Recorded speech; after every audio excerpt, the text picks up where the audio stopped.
Okay. What is up? That was awesome. Welcome, cool. ladies and gentlemen, boys and girls, licensed and unlicensed radio operators of all ages, to the Northeast Ham Radio's monthly July happy hour live stream. The only happy hour live stream that is type accepted by the FCC.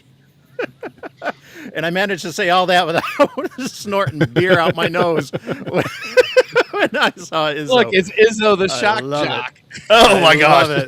I love it. Oh man, we gotta go to you, Izzo. We gotta go to you. What's up, brother? No, man, don't be going to me. Go to somebody else first. You're the only one that came No. prepared. Yeah, Someone you got came the blessed. message.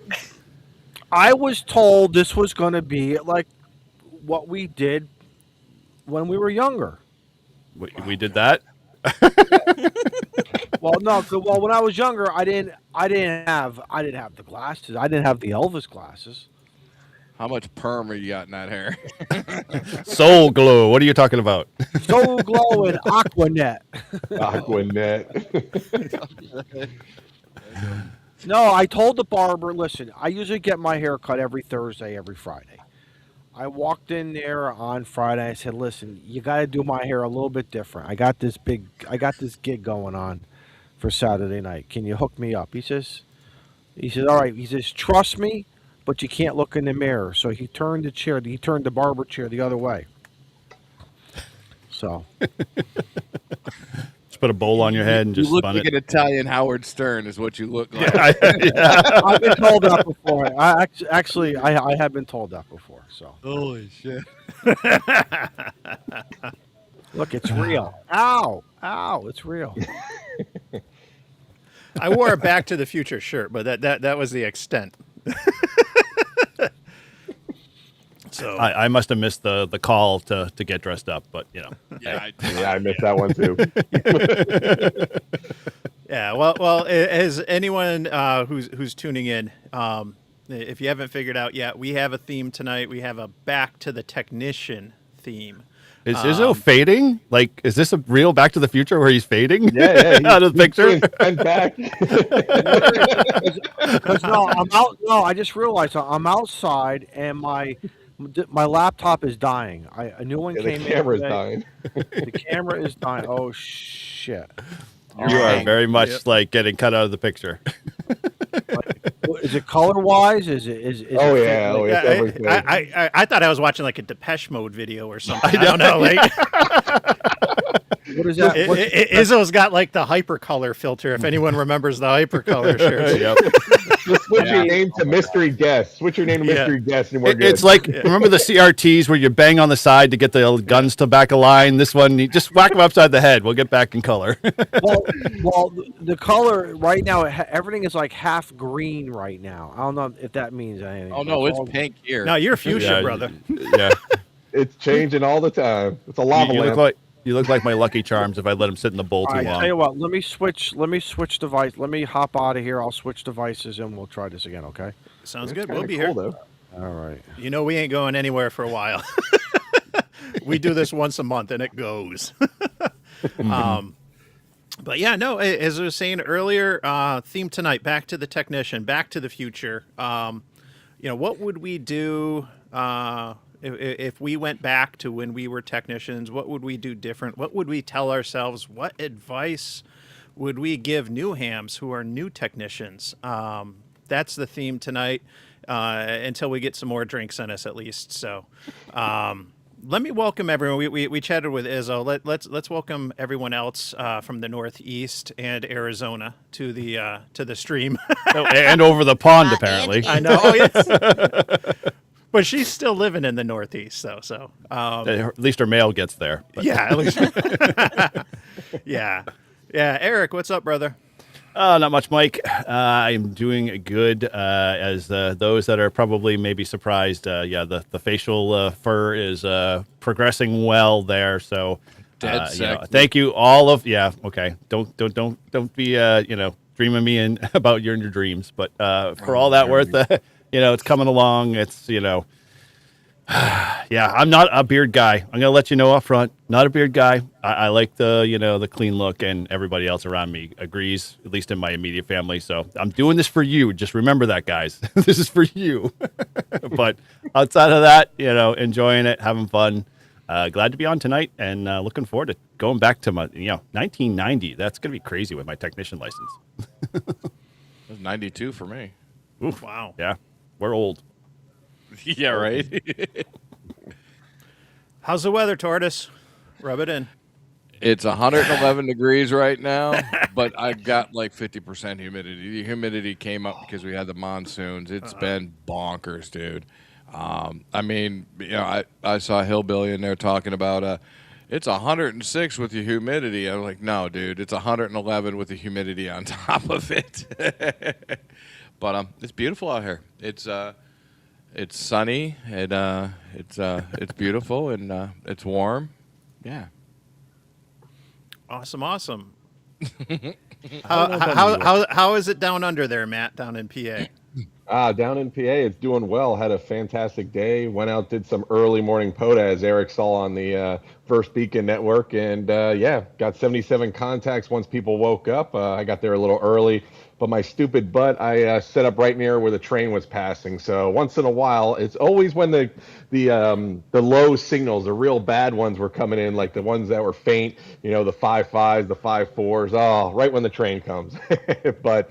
Doing well. The weather's nice up here, and then afterwards we did breakfast and then did another POTA with the actual club. So it was a blast. And then I did the Washington Crossing POTA with just the select members from the club on Monday. So we did the PA side and then crossed the river, the really small bridge. Look up Washington Crossings Bridge. Mm-hmm. When I put my car's width in there, I had 6 or 7 inches on either side of the car for driving that. So it was interesting. And then we did the Jersey side, and I tried to do a Rove, but the one park was all blocked off. They didn't want us to activate, so drove me nuts.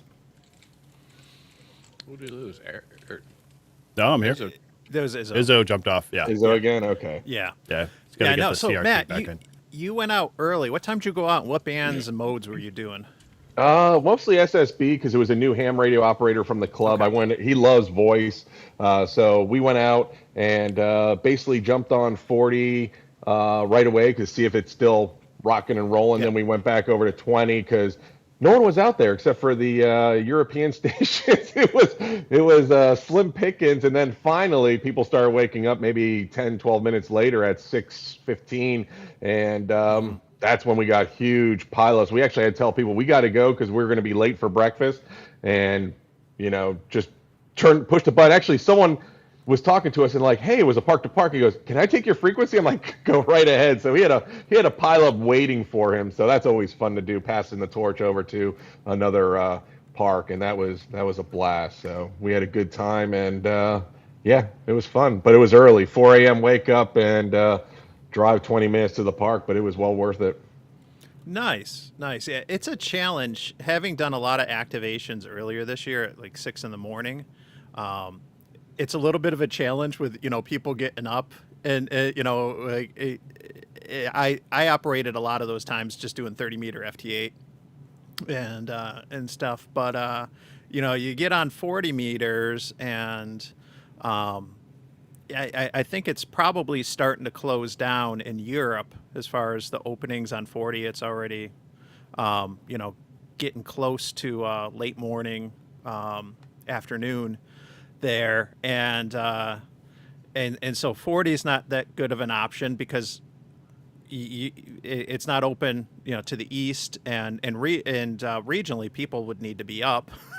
And yep. And so it can be a challenge on at least doing the voice modes and stuff. But no, good on you. That's awesome. Yep. Speaking 77. Ooh, 77. Woohoo. Wow, man. Oh yeah. Spread. Look at that. Big ins. Very nice. Oh, yeah. And that was very early in the morning. That was like 6 a.m. You said. So Matt, you were running at a vertical, right?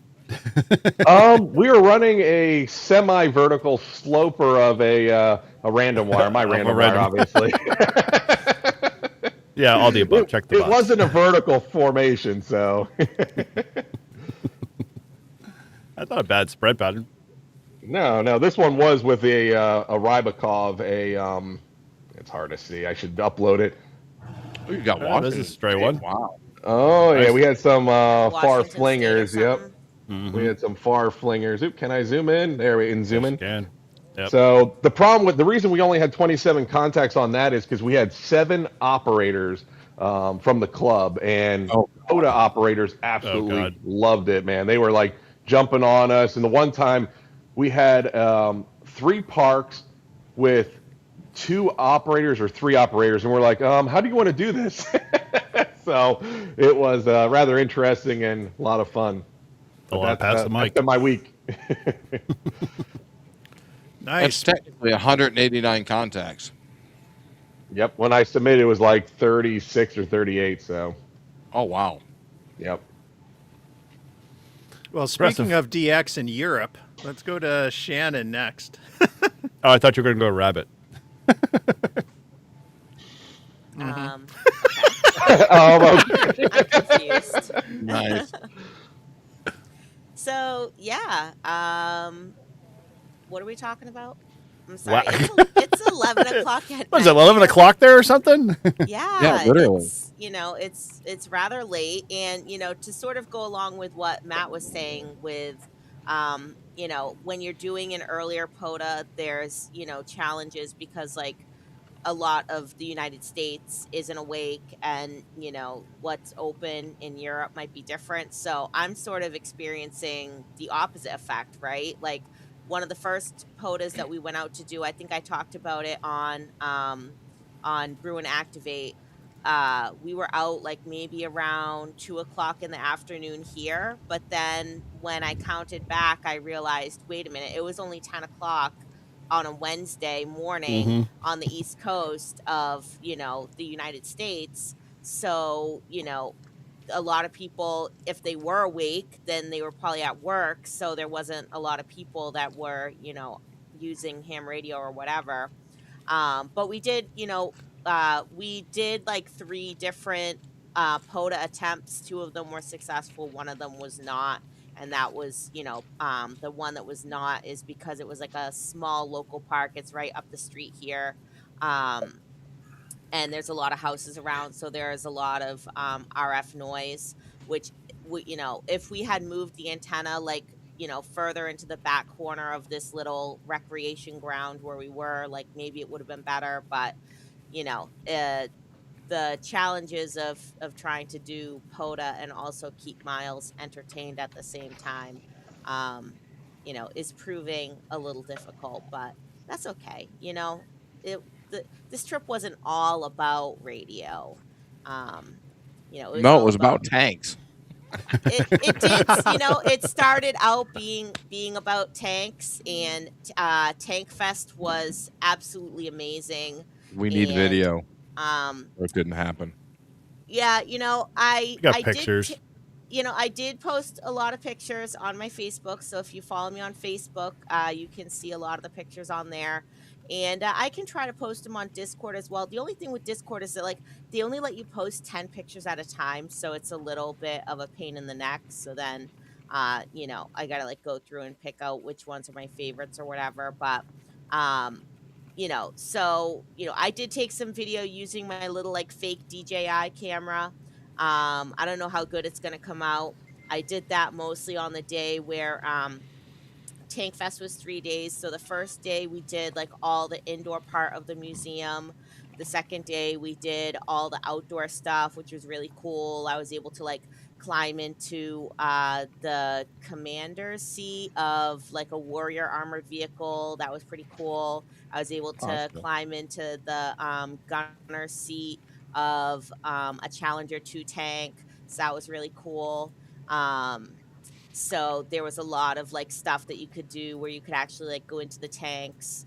And then the third day, I ended up upgrading to what do you call it? Like the bleacher seats, where you can, basically sit in this covered area and see the whole arena. So you get to see the whole, all the different little tank shows that they do. So they started off with like all the different challengers. So they actually are just bringing into service a Challenger 3 tank. So they Nice. gave everybody like a preview of the Challenger 3 tank. And they did like World War One tanks, World War II tanks. And I think they did like Cold War tanks. So that was, it was so cool to see all that stuff and learn a lot of stuff about, all different armor and tanks and different vehicles. Like there's this tank, this vehicle that it's the bridge tank, and it just unfolds this gigantic Bridge tank. bridge.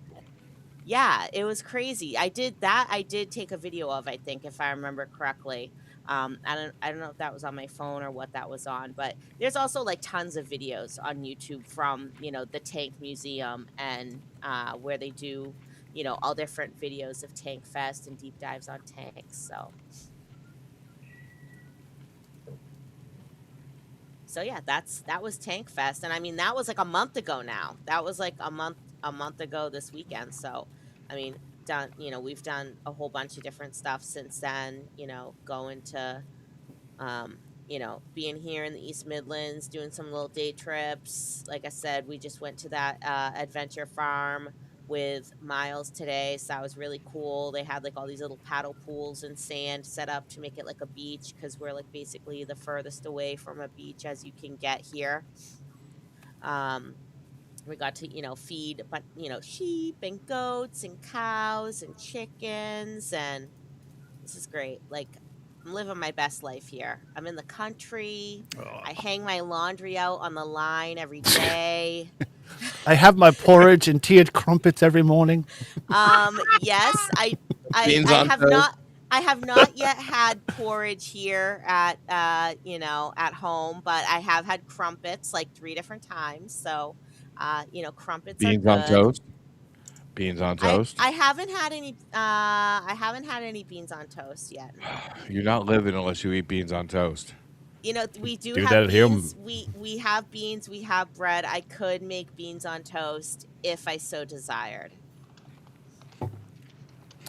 But they wouldn't be British beans, would they? No, well, no. They're Heinz. They're Heinz beans, which it's weird because they're like. Isn't that they're an American company? No, so yes, that's the thing, is that Heinz is an American company, but why are the UK Heinz beans different than the American Heinz beans? And if you want to get UK Heinz beans in America, they're like, I don't know, £5 a can or something, or $5 a can. They're like ridiculously expensive, but here it's like It's what it they're here is only- normally. they're like a pound. So, but I have tried like a few uniquely British things, I guess. Like I've been drinking like different British drinks, Dandelion and Burdock, which is like a soda pop, Tizer, which is interesting. Iron Brew I had already had because we can sort of get that here in the States. Let me see, trying to think what else. Having like different candies. So, I love British sweets. So, like rhubarb and custards and chocolate limes and lemon sherbets and jelly babies and wine gums and. Jelly baby. Is that like a jelly bean? No, Probably. it's like it's a gummy candy, I guess you could say, but it has this like very interesting sort of grainy texture, I want to say, that is very soft. And it is not like anything that we have in the States. Oh yeah, and also like Parma violets, that's another like very uniquely British candy. And love hearts, but love hearts are sort of like our conversation hearts, so they're not too different, but Uh-oh. Matt's been playing with too many buttons. Hey, I did it over. It shows up here, but not on air. I mean, not on mic. So. Everything Awesome. feeds into us. Thank you, Matt. I appreciate that. Yeah, Well, let me hit them Yeah, off here. look at Might as well all at this the- point. all the gift memberships that are coming through. Yep. So Thank you, N3VAN Radio, for the 5 gifted. We get Don, Jeff, Gershback, Matthew, Kelly, and Kel Jacobson. Cool. Awesome, guys. And I gave Congratulations. 5 over to Mike into MAK's channel too. Yep. Yep, and let's Nice. see. Let's see who he outed as not being a member. He I he let outed my membership slip. Lee McNasty, Punk Rock Ham Radio. Oh boy, that says a lot for somebody who's on the Thursday and Let's Tuesday see, scene. who else was? Vaughn got one. KR4, Photo power. JRD got one, and so did Ron Walensky. So, welcome to the channel, folks. One of my only channel perks, aside from the really awesome emoji, just hit refresh, is early access to videos. I just made a video. I haven't made it members only yet, but I just recorded one, so I'm going to flip it over to members only tomorrow. So you'll get early access to that if you're a new member. Welcome aboard. Rabbit. Pay attention to the chat, guys. With me, you'll get a whole bunch of cool stuff coming across you. So, Yep. Rabbit, what's going on, brother? Not a whole lot, man. Picked up a 3D printer last week, I think it was. So I've just been crushing anything and everything. what'd you get? Bamboo Labs A1 Mini. Ooh, So Nice. I got it off the marketplace for a really good price. The person that was selling it bought it back in December, so it was fairly new, not a lot of print time. So I've just been crushing it. Anything and everything ham radio related that I could find to print, I've been printing it. So did a video on the prints, some of the stuff I did for the inflate antenna on Wednesday. So editing that right now and get ready to kick it out. you need to get like a couple more inflate antennas and then just a long mast and then make a beam out of it. Don't tempt me. I'm just throwing it out there. It's an idea. I get a lot of questions about that. Now that I've been selling some of Matt's antennas at Hamfests. You're a distributor.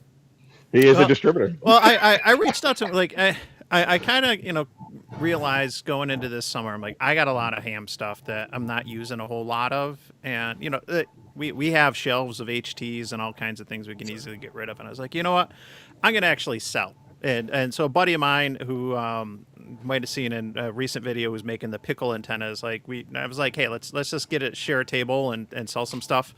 And so we're getting rid of some of our old stuff. But Matt was thinking about coming up for my club's Ham Fest, which was in June, and he couldn't make it. And so I was like, hey, well, I'm gonna sell. So just send me some stuff. And the running joke, I saved the box because I show it to people at the Hamfest, and I was like, dude sent me a 10-pound box of antennas, like it says on the label 10 pounds, like on the label, and so I have 10 pounds. Half of that is probably the inflate antenna, but I'm fully aware. I think that I have the only 3 unopened ones that are in existence, because I think you're waiting on a resupply of like the material or whatever. But I'm getting a lot of questions. People are like really intrigued by it and stuff. And it's like it's the only antenna that's out there that I have not used, and I didn't want to open one up because I know that like stock is limited. Like, and I sold my G90 at that Hamfest. So, The G90, no. What? Wait a minute. You just sold your G90 after you got one back? I did. What's wrong with you? No, You have like short-term memory or something? No, it's I used it ADHD, like dude. half a dozen times or so. I had fun with it, but I wasn't using it that much. And one of my friends, who's got Ron W2ELS, who's got the 599 Signal Report podcast that focuses on CW. He was really interested, and I was like, hey, if you're going to sell it, let me know. And so, I sold it for what I bought it for, and I had bought it from a friend. So it's just kind of no one's making any money on this thing. It just keeps changing hands, right? But I had fun with it, but I just wasn't using it as much. I think there's a difference when you start out in ham radio, and if you start out with something, you don't, whether it's a Baofeng, if it's a G90, if it's a Yaesu, it doesn't matter. You don't know, you don't have anything to benchmark against, right? And then when I pivoted and I got my 705 and 7300, you just get in those radios so comfortable in that ecosystem because ICOM has very consistent UI and and it's good quality. It sounds good, and I think that was like the biggest pet peeve was the sound when I went back to the G90. And you've but heard you kind Walt of comment knew on that. that. And I was Like, "Ah." the only strength the G90 has is that it can tune a wet noodle on a 100-mile-an-hour windy day. Like, you know. But it's I think it's a good starter radio. It's a good portable radio. You can do a lot, 20 watts, small form factor. You don't need to bring a big battery with you if you're traveling, you're flying, or anything like that. There's a lot of 20 pros watts, for 20 it, but I just wasn't using it. I was like, you know what? There you go.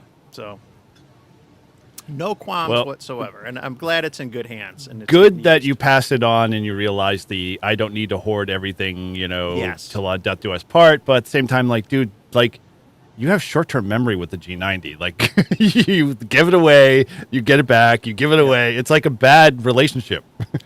Yeah, I like that. Yeah. But I have bought, I've got some new radios that have come in, some new to me radios, and use this kind of like as a segue to this whole Back to the Future type thing because I bought two very old radios. I bought an ICOM. I'm blanking on the number now. It's a 1.25 meter 220 FM monoband from the 80s. I bought that on eBay, and fortunately it works. You don't know. I kind of did as much of a diagnosis as I could from the photos and the description and stuff, but I rolled the dice and I had that out at the park a week or so ago. Programmed it up with some repeaters, made some contacts on it, and so I got that nice old ICOM for 220. And then today, to kind of get in character for the live stream, I went out to do technician-y things, and I brought the Radio Shack HTX 10, which I picked up at a Hamfest. Oh, gosh. Yeah. Used 10-meter Radio Shack radio from, I think, like 1999 or so.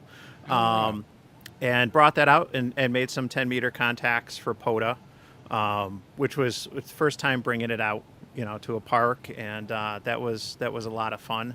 So I'm glad to show some love and have some time to spend with some other radios. There's I've sold some antennas and some other gear I haven't been using. I'm very curious with that 10-meter radio you got from Radio Shack, how much drift it has. Like, I'm almost guaranteed Yes. it's just going to slide down the band. Yeah, and that was part. I learned. I made a park to park with Ron, who I sold the G90 to. He was out doing a POTA as well and got me on 10 meters, and I was on 14. Or not 14. I'm sorry. 28403. 28403. And he said that he was hearing me on 28 210 or something like or just a little bit down. So it seems like it's got like a little bit of drift and probably needs like an alignment. If you look at my spots, like shortly after I kind of like spotted, I'm like, I'm on an older radio and it seems, and I'm on, 28403, but it might be off frequency a little. But, I got Baofangs that are further out of band, so it's no big deal. Is that the rationale? Yeah, but that was interesting and stuff. Yeah. Oh, Ron's in the yeah. Ron's like, yeah, huge drift. Yeah, It was Tokyo. It was like a Tokyo drift. yeah. Drift, exactly. Yeah. So anyway, it's fun. That's part of the learning experience, and so like I'll see if maybe I can, if it's something that can be fixed, tuned up or whatever. But maybe it can't. I don't know. But and if it can't, then hey, that's going to make a nice radio for a technician to figure out. So Passing the buck. Yep. Yeah. Make it somebody else's problem. No. That's Now actually that- funny. Now Like that the world knows now that all like how many people we got watching? 312. 40. 312 people are watching right now, and they know that now I have a radio that has drift that I might sell down the road. I know. Well, there's always a gullible technician somewhere, right? Yeah. Oh, now it's dropped to 40 people because they heard I got. Next giveaway See what radio. happens. Yeah. Mike selling bum equipment. Yeah. Yeah, the other technician thing, since I got the floor real quick, that we did today is the first 2-meter FM simplex net. We did that this morning, and I had 22 people check in on FM simplex. We did it on 146.58, also known as the adventure frequency, and 22 people checked in. I was net control, so that makes 23 participants. I was blown away, just like absolutely floored that we had that many people check in. And on top of that, Looked like I my did it science from- teacher just checked in. Yeah, I did it from a POTA park. So I did log everybody for POTA. I didn't tell them that until after. But no, that was fun to do, 2-meter simplex net. And there was a handful of people that went out to different locations to try things. There were some people that were checking in with a rubber duck on a HT from their deck. It was really neat. So a lot of fun. And is that Izzo who's got like think some so. RFI? Yeah, coming it is. in? I muted him, and then he unmuted himself. Yeah. He's really grasping this like 1980s technician feel. Yeah. You know? Yeah. Oh no, we're stripping. Oh, Look, you went from Howard Stern to Mr. T. that's like Ozzy Osbourne going. You're not going to fit that over that. Oh, come on. Izzo, you were holding us all up. You were bringing up our There you national go. average. But anyway, that was really cool to do, and I'm looking forward to try to do it next month, and maybe it be a monthly thing, a 2-meter FM simplex net. But just blown away by that much participation to get 22 people checking in on 2-meter FM simplex on a Saturday morning. That was great, and I reached a couple counties, and I even got someone to relay a station that wasn't hearing me. So nice. that was That's cool. really cool. Really good exercise. Learned a lot, and looking forward to doing it again in the next month. And then if it gains steam, then this is something I want to get that ICOM on 220 and do a 220 simplex net. Or it's probably going to be more of a round table because it'll probably be like half a dozen of us or so. But leave no band behind. RF around, find out, and all that good stuff. Izzo, how you doing? You back? You got it figured out? I'm still working it.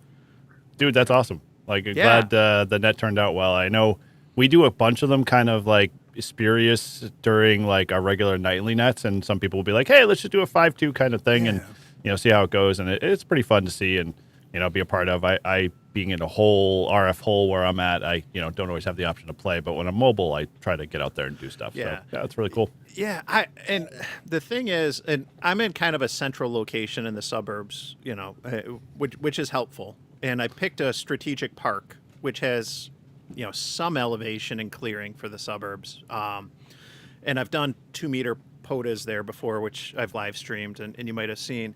But I got to recognize it's got to be a lot different of perspective for the participants on the net, depending on where they are, because some people are only going to hear a handful of stations, and it's just going to be like one person was like, it's been pretty lonely here for the last 10-15 minutes, because they're not really hearing anything other than me. They're not hearing the other end. But I think that also makes it interesting. If people stick around and stick through it, they can really see what their stations are capable of. It can encourage people to make improvements, try different things, different antennas, different locations. And ultimately, the technicians, that's awesome. those newer hams, this is a great opportunity for them to make some simplex contacts and just get that experience, because it is a lot different than getting on the repeaters. So very cool, very cool. We have one here locally. It's a simplex net once a month, and it's through a club that has a tower with 2-meter antennas at different heights.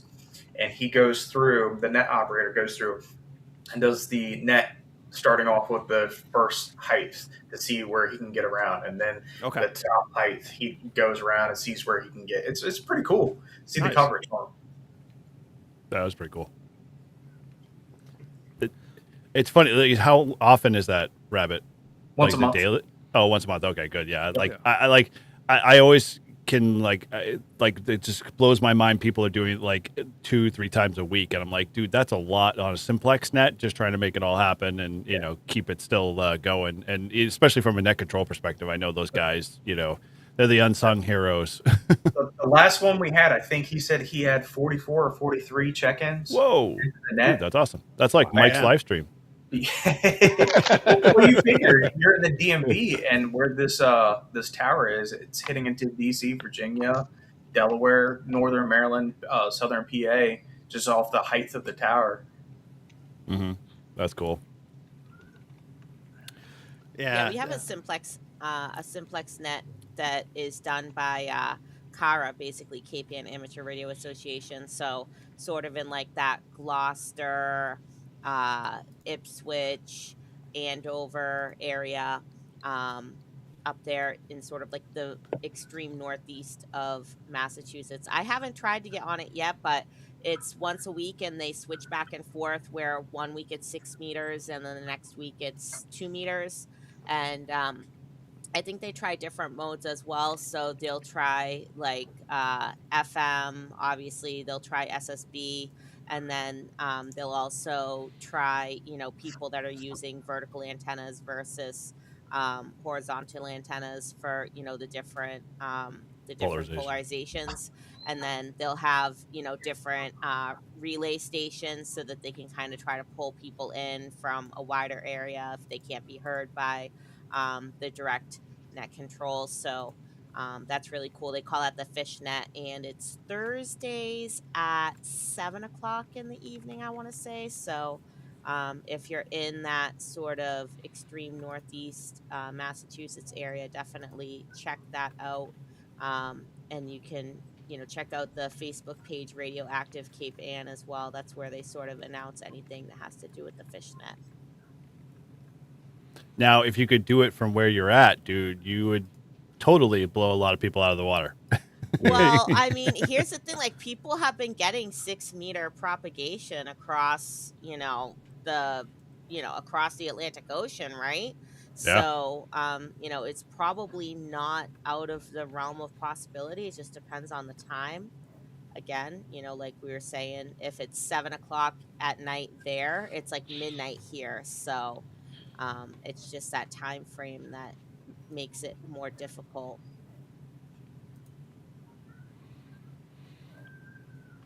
Only if you had a time machine. Right? So I either, I need a Have an El Camino. DeLorean, or I need like the Harry Potter, Hermione has the time turner.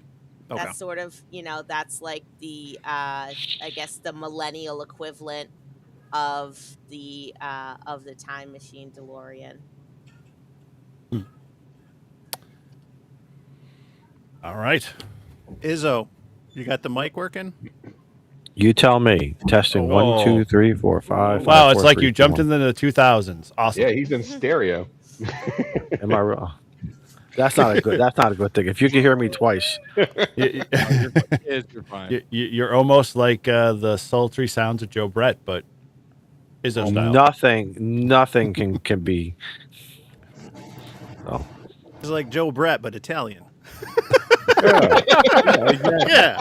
Where's my antipasti? Give me antipasti. You know what the difference is? You know what the difference is? I talk with my hands. Yes. How you doing? Listen, Yeah. that's not only an Italian thing though, because I'm pretty sure Irish people do that also. They just don't Mostly admit it. all European Yeah. people talk with their hands. That could get violent. Yeah. So how you been, Izzo? We kind of were going around just sharing stories, kind of what we've been up to real quick. Well, before we dive I into was things. chasing Matt was it you and Matt today on 20? Well, first you guys started off on 40 meters, I think, or 20 meters. Because my ham alert came up this morning, or was it yesterday? It was yesterday. Yesterday. Well, I was only on today. All right. All I know is, Matt, I heard you. You were you were in PA. Yep. And again, 20 meters from Connecticut to PA, it's just really not going to work. Yeah. But yeah, I could hear you. I had a low noise floor. I'm like, man, I would love to work you on 20-meter ground plane. Somebody came up in my ham alert yesterday. I thought it was Matt and Mike, or wasn't somebody on yesterday? Or no, Eric, you were on yesterday, right? No, definitely not yesterday. It was like, no, it was definitely earlier in the week, if anything. Okay. But anyway, so I went to 6 meters because 2 meters up here this morning around 10 o'clock was wide open. 2 meters was so wide open, it was crazy. I checked the propagation thing. 6 meters was, I had a couple local errands I had to run. I come back, threw on the HF rig there. 50.165 upper side band. Some guy in Florida was like how we're all talking right now. Beautiful.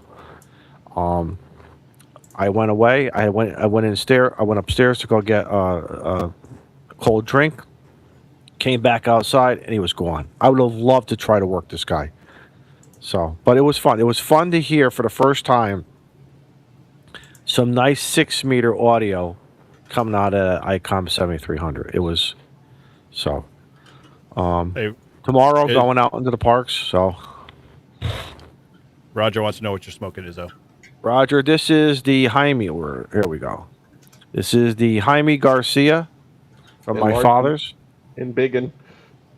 Oh, Someone in press the Biggin them. Hang All on, right. hold I it. was- There you go. There we go. He's doing the labels authentic. This is one of my favorite cigars. So, Right. anyway, what else is going on? Going to Huntsville still? No, my vacation time got canceled, so I am unable to attend. Man, you are the only man that I know, like, your work controls all your vacation time. That's a bummer. Yes. Yeah. Well, no, Same way. they normally don't, but for the last few years they've had to. He's not the only- I've had to do it. Well, I've gotten lucky at Christmas time because I don't. But they put in some blackout periods where you could not take personal time or vacation time. As of like December 1st, I think they stopped it for the whole month. Whatever was on the calendar was on. That's what it was, and you were either to work it or what. I might be going to Ham Exposition up in Marlboro. Well, if you So I go, didn't know let me if any- know. You let me know. Okay. I'll go with you. That's Matt, you gonna going be a this year or lot. no? Matt, I was just saying, Matt gave a thumbs up. Matt, you're going, right? Oh yeah, I'll be there. Will you have a table or are you just walking around? Oh, I got tables. Yeah, Hey, Matt doesn't do we go want to unless tell he's them what selling. happened?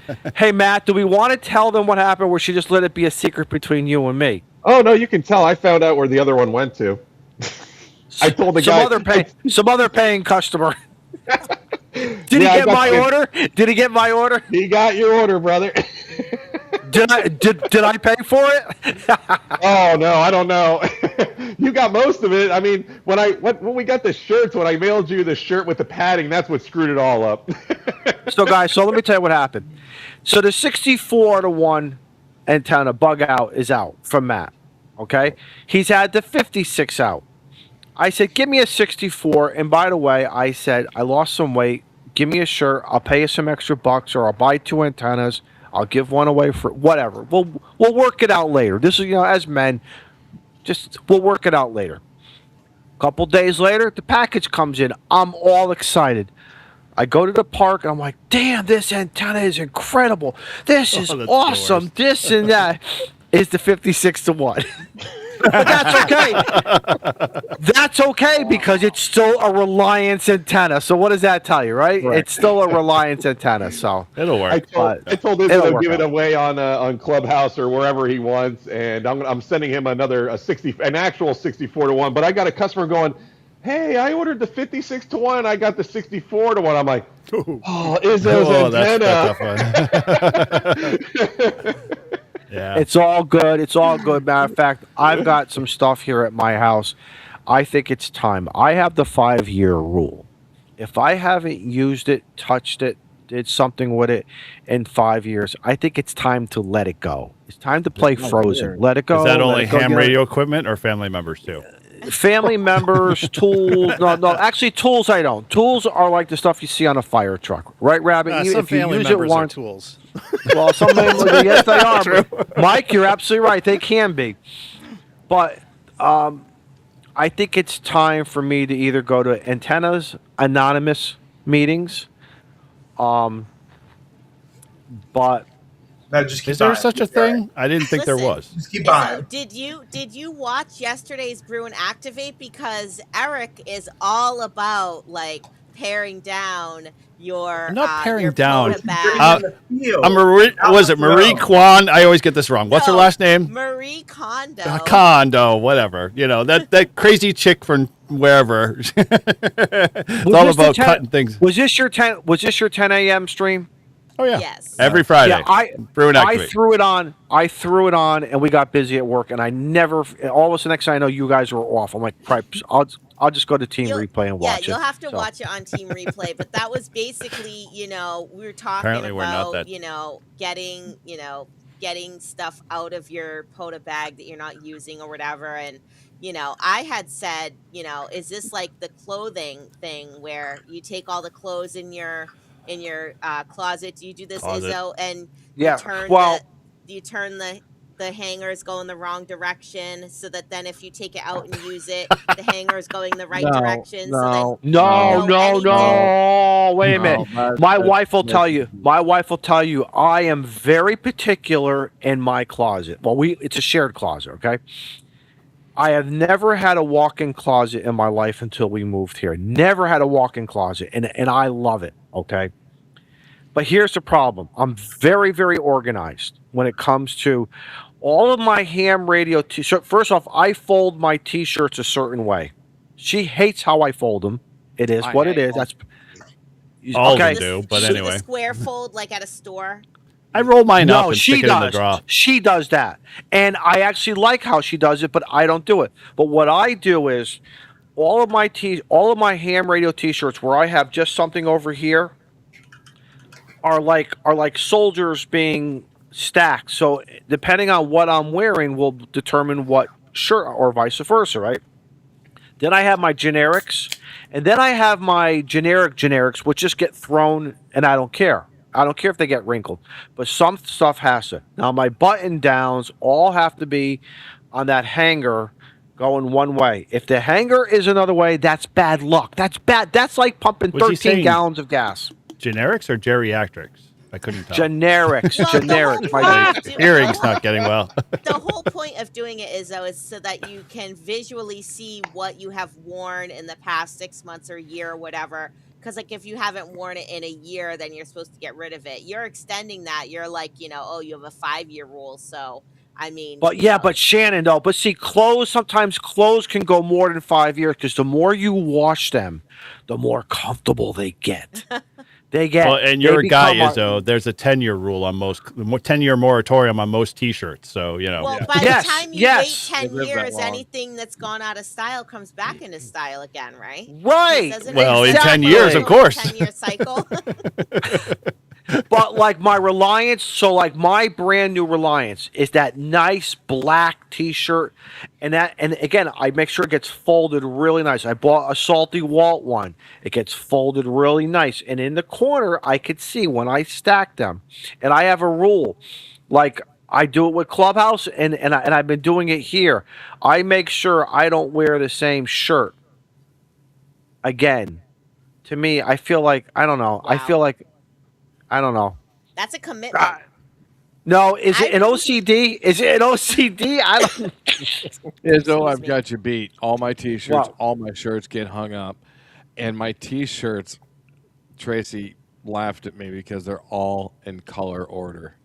I So in buy other the words, color in order, blue- like, and they're by shaded do- colors. So like the blues do you have do all it of the by dark to light to alphabetic? blue. Yeah, I do the same you thing with start small with- like. All right, but you guys start with like blue is for the B in the alphabet is in the beginning, No. and you work No, your way yeah, down. Roy No. G. Biv. Roy G. Biv. Mine looks like, Yeah, mine looks like a RGB. retarded RGB. rainbow. No, mine looks like a retarded rainbow, but at least the dark shirts are, you know. Care to they- tell me what that looks like? Well, I Yeah, used to hang my looking at the T-shirts up, picture, but I what mean- happens is on the hangers you get what I call the horns up in your shoulders, and I don't like that. So all my polos, not that I have a lot of polos, and not that I have like a lot of Hawaiian shirts, but like I have, but my quarter zips get hung. Matter of fact, my quarter zips don't go in the dryer. My quarter zips don't go in the dryer. Hoodies can go in the dryer because I like them warm and fluffy. I'm very it's OCD with me. I admit. Send me to the doctors. While we're in Antennas Anonymous, we're going to go to the next store of Clothing Anonymous and Laundry the Anonymous. idiosyncrasy. Laundry Anonymous, exactly. Yeah. You know when okay. you're getting old is when your girlfriend buys you a 50 and over bottle of vitamins. or she buys you the pill box that says MTW. Hey, you want to hear And then something she crazy? sets it up for you too. Oh, Yeah. How did this? All right, we were going back to the '80s, weren't we, Mike? I thought. Okay. How did this turn into geriatric city? You want to hear something crazy? Are we on went to the 80 80s. meters right now? Okay, Everybody's no, gonna start talking but you about their- want to hear their something? ailments. I swear to God, if I was a crazy man, you all would have heard me scream, including Shannon from across the pond. Okay, so when I dialed up 6 meters, I start at the bottom, 50.0, and I start working my. Obviously, I'm hearing some digital stuff. Who cares? Just go through, right? I stop at 50.165, and I kid you not, the one station that I was hearing, he was talking about his medical ailments. And I swear to God, I'm like, wait a minute, this is supposed to be 3.8, 3.9. I'm hearing, like I said, bleeds I'm like, over. this is my first QSO that I am hearing on 6 meters in a long, because my 6 meter stuff used to be, Crystal Jobs, Crystal Midlands pulled out of cop cars and, other public safety agencies. And this is a real ham radio rig. And my first thing is gotta be the medical conversation. I'm like, no, don't do this to me. But it was working. They were loud and clear. Running a kilowatt, probably. Yeah. yeah. Oh yeah. All right. Okay, well, so- you wanted to go back in time, Eric. So All right, let's back in well, time. I thought we were bring us already back there, to but at when- this point, bring us back to when you were a technician, and wow. if you could, catch a ride in the back of the El Camino. What Back in year, time. Eric? Give us the 90, year. Give us the year. 92, 93, right when the no code tech came out. Yeah. That's when I got my ticket. That's when I got And my so for me and for all you youngins who are less than 5 years in licensed town, we ended up having to actually go to like 8-week license courses, on a Sunday at a church, in the upper room that like had no air movement and you'd sweat to death trying to understand, electronic theory and all of this other stuff. The only thing to drink was the holy water. Pretty much, yeah. and then after that, they would give you about you'd study for about an hour total of the technician, physical testing stuff, and learn that, and then they would then give another hour after that to learn the Morse code portion, because at that time I still had to learn it. And I was doomed from the start. I could never get Morse code, could never force myself to learn it, couldn't do the 5 words per minute if, needed to, save my life on it. And so it only was like kind of like out of the blue when the FCC released the, hey, we're going to do this no code technician thing, that I was like, oh my gosh, the eyes opened up and, things were like, oh, this is great. And so, I found a testing session like a month and a half later and then just studied and finally got my no code tech. But yeah, that was a long, long time and a long, long process, where now it's like, what, you take it on a weekend and, you get your test and you pass it. That waiting period. Remember? Because I got mine God. summer of Sick. '89. How long was Was the same yours? thing. 2 weeks or something. God, What's that that? I was going to say I took mine on a Sunday. Yep. It was was a just Sunday, good. yep. It was like, yeah, because I took it in the library, in one of those community rooms, but in the basement area. But like you, took it on a Sunday morning. It wasn't until the following, like Tuesday, Wednesday, and everybody around me who already had their license. I had my radio installed in my truck. I had I have an older Kenwood, something 7350. It was some older vintage 80s model Kenwood. But they took the microphone out of the truck. They said you can listen, Wow. but you cannot transmit. Now these were my buddies, but in order for me to not break, which I told them I wouldn't happen, they said no. You just get the microphone out of there. So while we were having this argument, one of my buddies went into my truck and he pulled the microphone out. And of course he was bigger than me. He was like 6'5". I was like, 6'5", 6'8". He was hanging it in front of me. He says, "You're not getting this microphone until you come back with your envelope, from the SEC that shows you. Remember your paper copy." Mm-hmm. Yeah. Oh gosh. Yeah. That like you had to fill it all by hand with a pen. Like it was like there was no typing. Yes. There was not. Yeah. Correct. Oh, yeah. And you better do it neatly, because if you screw it up. Yep. Yeah, it delays the process even worse. Like that was like I'm a lefty, and my handwriting, I used to get whacked by the nuns because my handwriting was so bad. And so with that, like I was like printing very slowly and made sure everything was on. But it still took me, I didn't get my ticket for like 4 months because the people had to like pile it into an envelope, pay the postage, drop it off at the post office, send it into the FCC, and like you wouldn't know from the moment after you passed the test over, after they told you passed it, how long that would be. It could be months. They could have delayed it. They could have just, the Elmer at the time, or the VE at the time, probably was in his 70s, and he's like, "Oh, I'll get to the post office on Thursday," and finally it's like, "Oh, it mailed on Thursday. Okay, now I got another 6 months." So I think I got it like 6 months after, like really. No, 6 I months literally after. got Yeah, it was pretty mine. fast. I got mine in like 12 days. I'll never forget. It was after Labor Day when I got it. It was like that Wednesday, Thursday. And I walked into. I was working at the CB shop. I walked in there. And that morning, I showed them my license. They gave me the microphone. I went out. I plugged it in. I don't think I shut up. For probably about 3 or 4 days. I knew somewhere along the line I was probably being a lid. I got corrected. I got it corrected appropriately. Or what was the term? N2 MAK. What was the term you guys were using on Jason's show? Jackwagon. About Jaguar. no, about how to correct somebody. Correct this. I forgot what it was called. It was some niche word that you guys were, but it was correct though. Okay. Some guys were very gentlemanlike. They said, "Hey," they said, "Izzo, come here. When you do this, do that, but don't do this and don't do that." And they were very good. Some guys in the beginning, man, you're afraid to pick up the microphone sometimes. But I got past it. But we did a lot on Simplex. That's why I am such an advocate to the 652 and all the other stuff, like what Rabbit was talking about. We did a lot of that stuff. Our Aries nets were always, I think, the first Monday of the month, and after the repeater net, we went over to Simplex. And it was cool. We didn't do much Simplex, only because we were lucky where I kind of grew up in the town. The repeater was up on the highest point in all of the town area. So I could literally, once I finally got my HT, which there's a story behind that one and I won't get into it. It's just too long.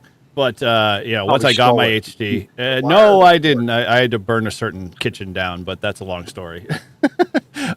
With it, I ended up getting, like the FT 470, like that was like the first Yaesu dual band radio that came out. And I can't tell you, just like Izzo said, I probably pissed off a lot of the old timers on the on the repeater all the time. I'd be like, N1JUR listening, N1JUR talking, N1JUR monitoring, and then I would have a conversation with everybody, and I became the staple. But I'm sure I probably annoyed everybody that they'd be like, "Oh, N1JUR, I don't want to talk to him. I'll just wait until the afternoon traffic." I bet you we forced guys to go to other bands and other modes. Yeah, exactly. But we moved them to HF.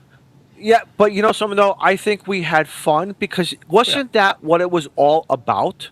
Mm-hmm. And there was always that one ham who wanted to see how much you really knew. tell me about the resistor and this and that. And like, I don't freaking know what you're talking about. I hooked up my radio and I checked for SWR. No, it's VSWR. Okay, fine, VSWR. Yeah. Which I still say today. But again, some people really took it to heart. And I remember when I Wow. started playing, Wow. The truth comes out. I knew that. I figured so. That's why I don't talk on All Star. It's all because of you, Dave. Sorry. Yeah. Don SKT makes a good point. I never did it, but that foam patch was a Dude, that was awesome. It was wasn't it very trivial? It was a very trivial thing because it was almost like the days of monitoring the baby monitors and other things. Right. Because Exactly. some spouses would cuss and get when that guy pulled into that driveway, his spouse, his XYL was tearing him a new one for using the auto patch to say "Hi, and honey." calling because she had no caller ID. She had no idea who it was. She was just picking up the phone, and he's like, "Hey, honey, I'm calling from the repeater." And at that point, you hear her voice go whoop, drop, and it's short answers. It's She quick. picked up that princess. She picked up the princess phone, and they, But the repeater patch was freaking awesome. Like, I didn't have a phone in the car at that time, and like once I got access of the secret code, it was like, oh, cool, I can call mom to say, I'm gonna be late. And so a teenager, you're like, hey, mom, I'm gonna be about an hour late from wherever I'm coming from. And of course, every ham I'd go into like the club meeting a couple days after. Hey, did you get in trouble with your mom? It was like, dude. It was good stuff, man. It was crazy. we had this one guy. He was like I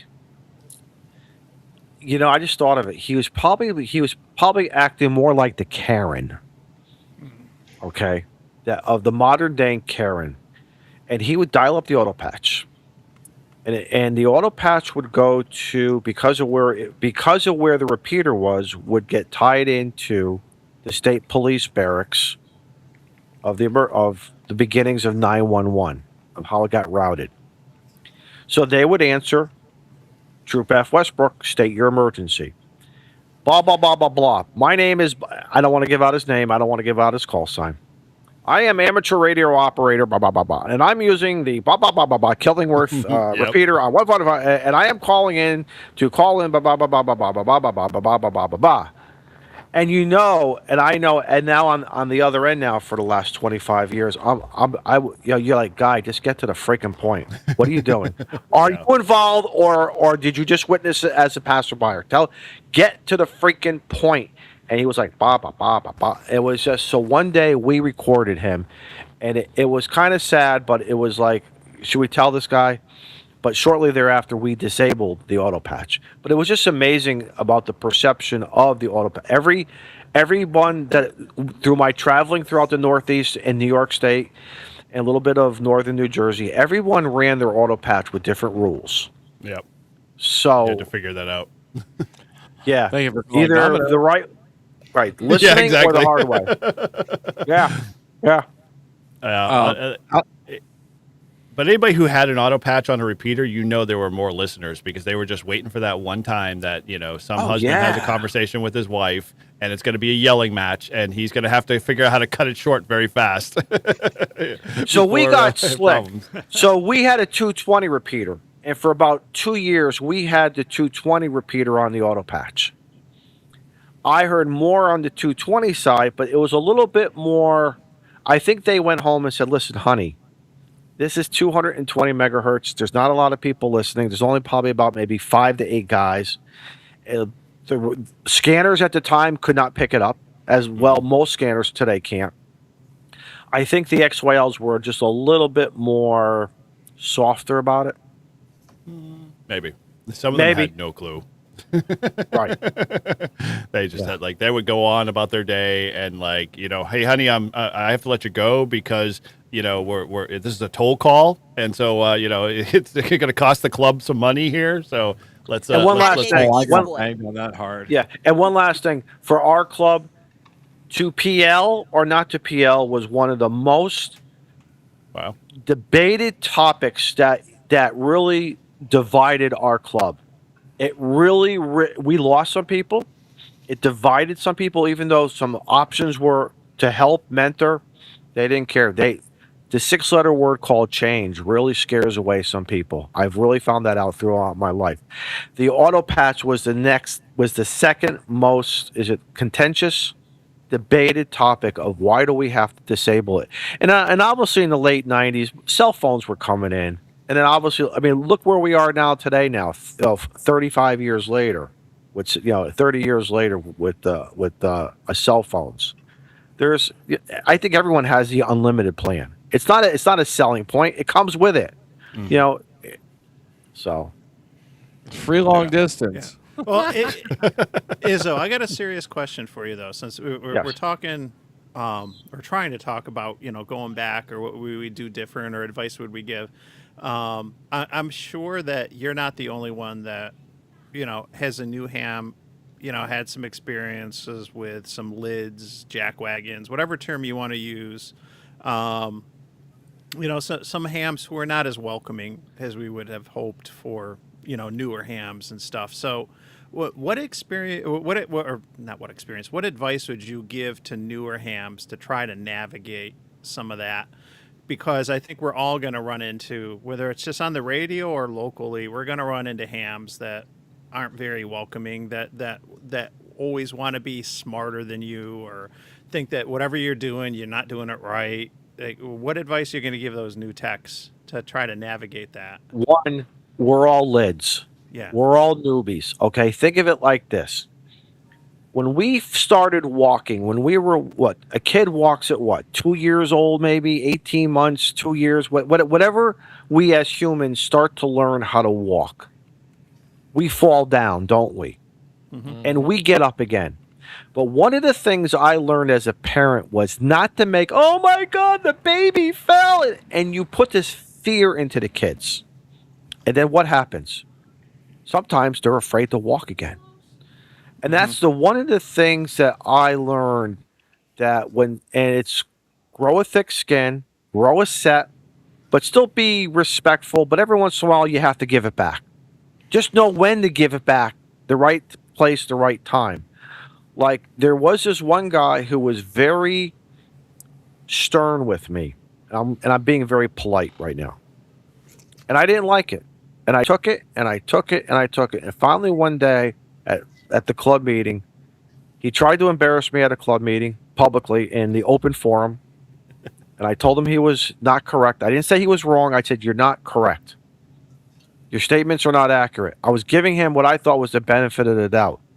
As the meeting was getting over, they're walking over to the table with the coffee pot and the donuts, and I whispered in his ear, and I said to him, you're an asshole. And here's why. Because I would never treat anybody like that. Family, friend, even my enemies, even the people who I really would never have over to my house and have a cigar, break bread, Thanksgiving, I still wouldn't treat them like that. And you must have had a real problem when you were growing up, either being bullied, intimidated, but you don't come to these club meetings and do it. Month later, we never saw him again. Oh, well, right. Don't let the door hit you where the good Lord split you. Yeah. So I think it's really how we treat each other, because again, the books teach us about passing the test and the knowledge within that stuff, right? I think Gordon West when I was studying, I did a lot of the Gordon West stuff. He talks about a little bit from what I remember, but it's not till you get into your local community of hams that you learn, like, again, how to call, like throw out your call sign on a repeater versus calling CQ. Remember that show that you guys were talking about? And I think some people really have some deep rooted psychology problems. And I don't have the time for that. I'm not a therapist. I'm not a psychiatrist. And I'm here in this hobby to have fun and learn. Okay. I think I'm very patient, but I want to treat people how I want people to treat me. So that's kind of a thing that I think we forget. But there's always going to be the bully. There's always going to be the bully, and there's a couple ways of standing up to the bully. And I like the more direct approach. I don't get in their face. I just whisper very quietly in their ears, and I choose the right words. Again, that works for me. That works for me. And I heard later, a couple years later, the guy passed away. I felt bad for maybe about a second. I'm like, estate sale. Yeah, you know, you know. But this is a hobby. This is a hobby. This is. I don't want to get into this debate here of what is this a service? Is this a? I'm not going to go down that road. But this is a hobby, and this is for fun and learning. Just don't kill yourself doing it. Have fun. Find out. And one other quick thing that I have noticed when the digital mode started coming out, DMR, D Star, guys were running and buying these radios without really learning the new ham, especially the new ham, because they were getting all involved with the whole marketing, and they really weren't figuring out what's in their immediate community. Like for instance, I'm blessed. We have a very intense DMR system here in Connecticut. Mhm. Intense D Star. Okay, if you want to play on one of those modes, in addition to the analog repeaters and simplex, it's out there. But we all know in some communities it's just not there. So don't buy that radio. Don't get frustrated. All your hard-earned money. That's another thing. Don't jump quick because it's that shiny thing that Do yeah. your research. Do your research. Tortoise is right. Do your Go on research. to Right. go on to repeaterbook.com and see what's in your area. That's The one best way way of to doing look. it too. And I mean, yeah, it's easy. You just type in the state, and then look at where you're at and what modes and stuff people are operating on. Well, funny thing is, I think where like we lose the connection is like a lot of the clubs that do the VE testing, they do a shit ass job of actually like encouraging and including the people that have passed to like come to the club and like actually like have conversation with them and talk to them and say, hey, what are you going to do next? What's the big plans, that kind of thing. They just like they do their VE stuff and then they let the person walk out the door, and it's like you get this nice little email saying, here's a free membership to the club. It's like, as a ham, I'm like, dude, that's like the worst thing you could do to somebody like getting into the hobby. It's like, oh, well, go do your own thing. See you later. I mean, that's an awesome idea. Don't give me a Baofeng. How about next week? We talk and it's going to be more. And this time, it's not going to be the intensity of, here's the material, and here you got to pass it, and you're going to do it. And some people are not going to do it. Okay, some people are not going. But the guys who do it, I love that, Eric. That's an awesome idea. Of now you can relax and breathe, and let's show you what's in this area, in this maybe 30 to 50 mile square of what's going on. mhm. I like that. It reminds me a little bit of like, being a salesperson, I guess, and doing like lifestyle questions with, your customers or whatever when they come in and you're trying to figure out like what is the best product to fit with them. You sort of have to do the same thing when you are talking to somebody after they've just passed their ham radio test and be like, okay, well, what brought you into the hobby? What are you hoping to accomplish? Do you want to have a huge base station with a tower and a beam and an amplifier and all this stuff? Or do you want to do portable? Or, do you want to mostly do just local communications? Do you mostly want to do HF?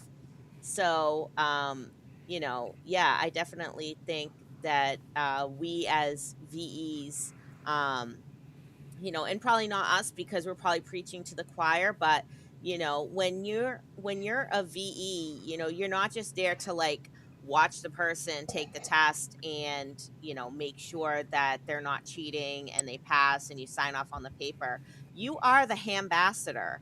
You are, possibly the first ham radio operator that these people are meeting. So, you only have one chance to make a good first impression. So you want that first impression to be sort of like, warm, welcoming, showing them that community spirit, helping them achieve their goals that they want to reach in ham radio.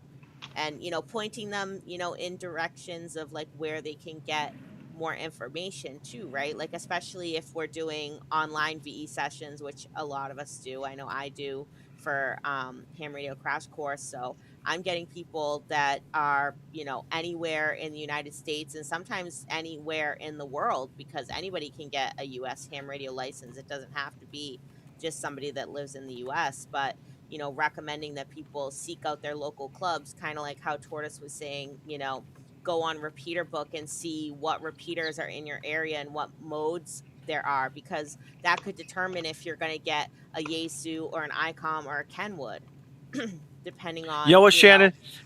At one time, there was this one club a long, long time ago. I walked in there. I was coming out of work. I was traveling in the area, stopped in.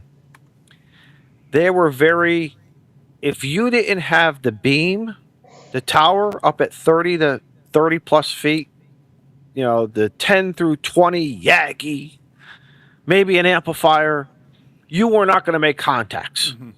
We here, and again, we're probably preaching to the choir, get yourself a Reliance antenna, throw it up in the mast, don't worry about it, lean it up against a tree in 10 Use minutes, N1J right? or our code for 10% off. Sorry, nobody else stepped And you're up. going to make or if you W1FYG, you'll get someone else's order. But anyway, and I really like how it has shifted, Shannon, because that was the stigma for the longest time. And because of POTA and SOTA and many other things, Winter Field Day and the Support Your Parks weekends, and just going out and operating now, ham sticks and putting them in, run them on a mag mount, run them horizontal, whatever.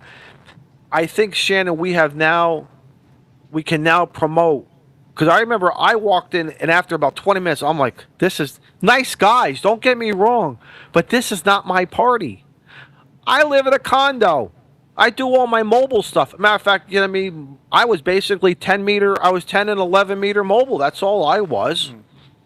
My Camaro was, outfitted for VHF, UHF. That's all I knew and cared about at the time. But it's amazing. So maybe now like Shannon, like what you're saying, as groups can promote, it's not always about the big antenna and the big tower to make signals. Yeah, for that armchair copy, that's cool. Look at the digital people coming in now. I'll bet you there's a vast amount of guys playing on FT8 who don't pick up a microphone or hit a paddle. Oh yeah, Dude, I'm sure. all the Odas took it all over. I mean, once Oda, anything on the air kind of rolled in, it changed the whole dynamic of ham radio. Like, nobody has to have a shack now. I want to actually real everybody quick. needs an inflate antenna. Yeah. Yeah, Rabbit loves his. Oh my gosh. Yeah, He loves it when he gets it up. He loves it when he gets it up, doesn't he? He loves his antenna, but you don't want to love your antenna. I want to be mindful of Rabbit. Shannon, since Yes, Shannon's Shannon, 5 go. hours ahead. Since Oh yes. Shannon's in the future. And I do want to hear from her, because I think she's going to bring an interesting perspective. Like going back to when you first got technician, if you could go back, like what would you change, or what would you tell your old self, to better prepare you for the hobby? Well, the thing is, right, is that I was actually never just a technician, because I went straight to general. I did study for both technician and general at the same time. So That's that's right. probably, that is like one bit of advice that I would probably give, a new technician, I guess, or somebody who's like thinking of taking the technician test, is to just, try to study for the technician and the general at the same time. Or, if you're not into just memorizing the answers to the questions and actually learning the content, keep studying very quickly, because, really a lot of the fun does start on, in the general portion of the bands, with, being able to get on HF and, being able to kind of talk to people and make those further contacts. But, Yeah. yeah, I think just, don't be afraid. Try not to have mic fright, because it's, it's gonna get easier the more you do it, right? So it's like the more you hold yourself back and you just keep being afraid, it's just that fear is just going to get bigger and bigger. It's never going to go away unless you actually just talk on the radio. So, and you just have to find your people, right? Like not every repeater is going to be for you, right? Yeah. Like and it's kind of sad to say, but like we all probably know that repeater, and every area probably has that repeater where there's the people that maybe aren't so welcoming, or like, I don't know, use bad language or something, which they're not supposed to do. But I know that happens. Like I've heard there's a repeater like that in somewhere around LA. I'm not entirely sure.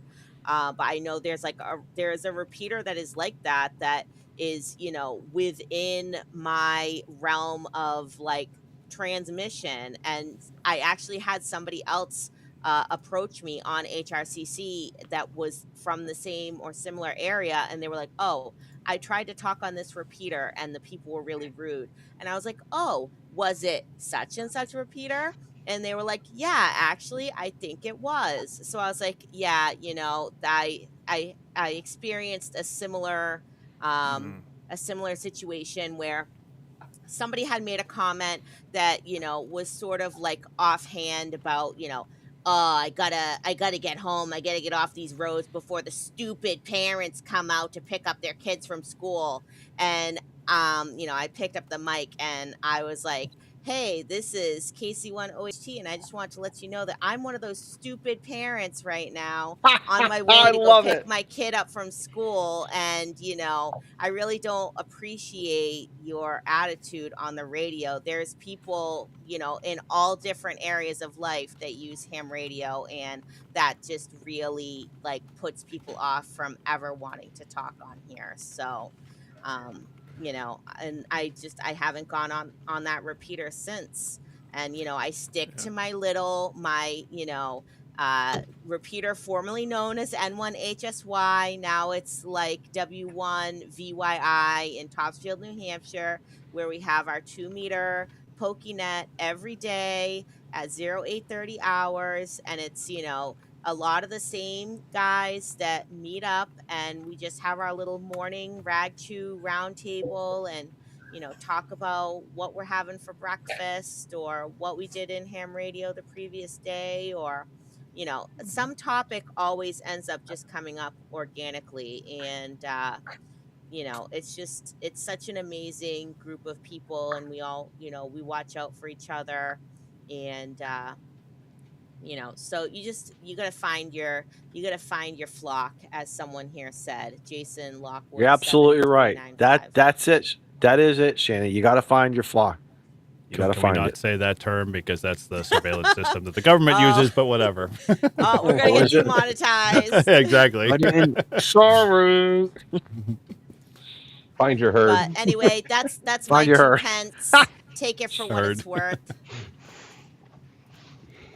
Yeah, no, I think you raised some interesting and some really valid points. One, which now that you say it, I know you've said it before and I've heard it from others, and I don't know if there's books out there for this, but this is clearly something that's an opportunity, is for somebody to create like a book and a course that's geared towards somebody studying for both the tech and the general at the same time, and kind of preparing for both. Because of how similarly those are, and then the extra exam is way out there. But I being a pandemic ham, I did everything on my own for my tests. I was doing audiobooks, and I was kind of in my own bubble. It was during COVID. I don't know how much the material that's out there, or the courses that even like my club does, talk about what to expect on the repeaters locally. And I think that that's probably something going forward as Elmers, we should all for newer hams make sure we're sensitive to, and letting others know, like, oh hey, here are the good repeaters to get on as a new ham. I got lucky. My first contact on a repeater was one of the best hams that you could interact with, and he was so encouraging and everything. and I got lucky because that could have been the exact opposite interaction. But I think that that's probably something we should do, is make sure that we're focusing on letting these newer hams or those that are even studying for their techs know, because I don't think that that's covered. That's not an exam question. Is like. No. They don't even tell you, and the materials. Don't call CQ on on a repeater. They used to. You're No, gonna they trigger used to. somebody. They But, used to. Did they used to? Okay. Yeah. But still, like, just knowing that you can. There's going to be good ones. There's going to be bad ones, and understanding some of this stuff. I think that that's important and something that we should be conscious of. And Yeah, but Mike, I got to tell you something. While you're 100% right, the human side of this hobby, again, I'm in it for the fun. yeah, Another ham is in it for the competition. 13 colonies really got me aggravated. And I will always support 13 colonies, participation, monetary wise. But for some reason, I think I found and I'm going to call them lids. Or jack wagons, or whatever terminology you wanted. They were mean. They were disruptive. These are guys and gals volunteering their time to be, the net control or to be the activator for a state. And the hams were and some of these guys I know had to be older than me. So at what level of the learning curve that do we have to start bitch slapping some people to say, knock it off? He didn't call you. Wait, he didn't say QR. Can you at least just give some common courtesy? Do you drive your vehicle the same way when you get to that 4-way stop sign and you say, screw it, I'm going first and I don't care? When you go to the grocery store, Walmart, Costco, and you got that shopping cart, are you that mean bastard who just, I don't care? I don't let it bother me. I like my way of getting over it is just by talking about it here and laughing about it. But there are some people who I think shy away from that, and that's sad. That's not what we want. We don't want those people to shy away. Yes, they're still going to be there, and that's why sometimes, maybe as an activator, just take their call sign and just get them out of there. Just get them out of the just go. Yeah. I've said that before too, right? Like, and yes, 13 colonies. It's one of my favorite ham radio events. I didn't really get to participate this much, this year because of where I am. But it was like the first ham radio event that I ever found, and I participated in it every year. And like last year, I was an activator for K2H, and I heard other people saying like that they didn't want to be an activator for 13 colonies because people are so rude about it and they like take it so seriously. And if you look on like DX Summit, the comments that people make when they're like not even actually spotting the channel, but they're just complaining about, for example, that GB13 colonies wasn't on enough bands, or wasn't on SSB, or wasn't on CW, or wasn't on FT4 or FT8, or whatever it is that they want to like complain about, or they weren't on 12 I guess they could be on 12 meters because it's not a contest, it's an event, so you can go on the work bands. But yeah, it's like, it's a piece of paper, people, and it's supposed to be fun. Why do you have to take it so seriously and to such an extreme? I just, I just don't understand some people. You clearly don't get it. The paper gives my life meaning. Well, maybe for some people, maybe that they, their only self-worth is in how much ham radio wallpaper they have on their walls. I do. From a psychological point, I think they do. I think so. When people walk into their shacks, the few, look at what I have on my wall. I don't care. It's like my doctor. I don't care whether your doctor, listen. If my heart doctor got his accreditation through some online course, I don't give a shit. As long as he fixes me and does it right, I don't care. I don't care. Or should I care? Well, maybe that's a bad example. Let me ask the question. We're kind of blanket statement, and I don't know if this is where we want to go because this is not really the topic. But like, I've had experiences on all levels. Like, what age group are you guys talking about? Like, are they the 70+ group? Are they the 60+ group? Like what? Like, I because don't think it matters. A lid's a it, lid. it does. Yeah. No, it does because like I found that there, in my experience, at least with some of my people in my club and having this type of conversation, because there are a few that have been like they're like to the letter of the law, and like you violated said letter of the law, and you got ripped a new one on the repeater kind of thing in a polite fashion in their mind. I've always said, okay, yeah, the attack was wrong. You shouldn't have done that to a new ham. But my next step is always like, I'm going to go find that person personally and inquire what the heck is going on, dude. Like, why did you do that? Like, what was the driving force behind it?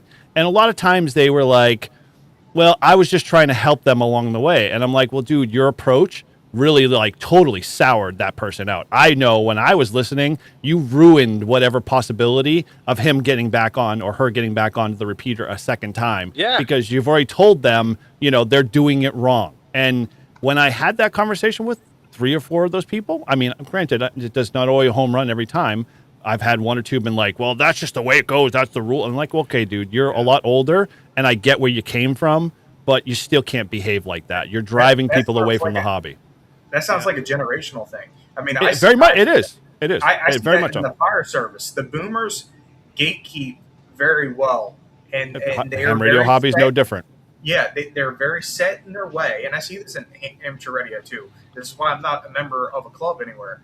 It's that you will follow the letter of the law, and if it's not the way they've done it for years past, they don't want you, and they're not going to let up anything that they know. They expect you to figure it out. Well, the same way it's they fear figured and it out. unknown. Yeah, but Rabbit, but what happens when that group says, "Hey, we're having a field day and we need some people to help us set Nobody up shows and up. Nobody shows up. right, or as well as tear down."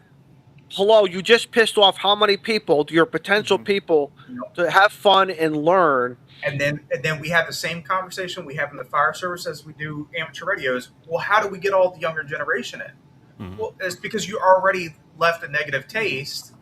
And it's more about retention than it is recruitment, because if you treat your people well, recruitment takes care of itself. I could say Tortoise, Rabbit, it takes about 80% of, he's not here. Where did he go? He's like 3 hours behind us. He should have no problem keeping up. Yeah, he was having some issues with heat exhaustion. So was he? Doesn't he have AC? Like he's in Arizona. I don't know. Anyway, Humidity, like though. as being in a club today, like I've been in with a club for 5 years, and about 80% of the stuff I do as a club leader is dealing with those older generations with the attitude of like, well, hey, we kept this club alive because we did X. Well, okay, well, if you're on one hand saying exactly what you were saying, how do we bring younger people in? How do we get the 30-somethings to step up, to take up the reins? You're not helping it by being the instigator of driving them away. Like, so you have to Guys, don't get me wrong.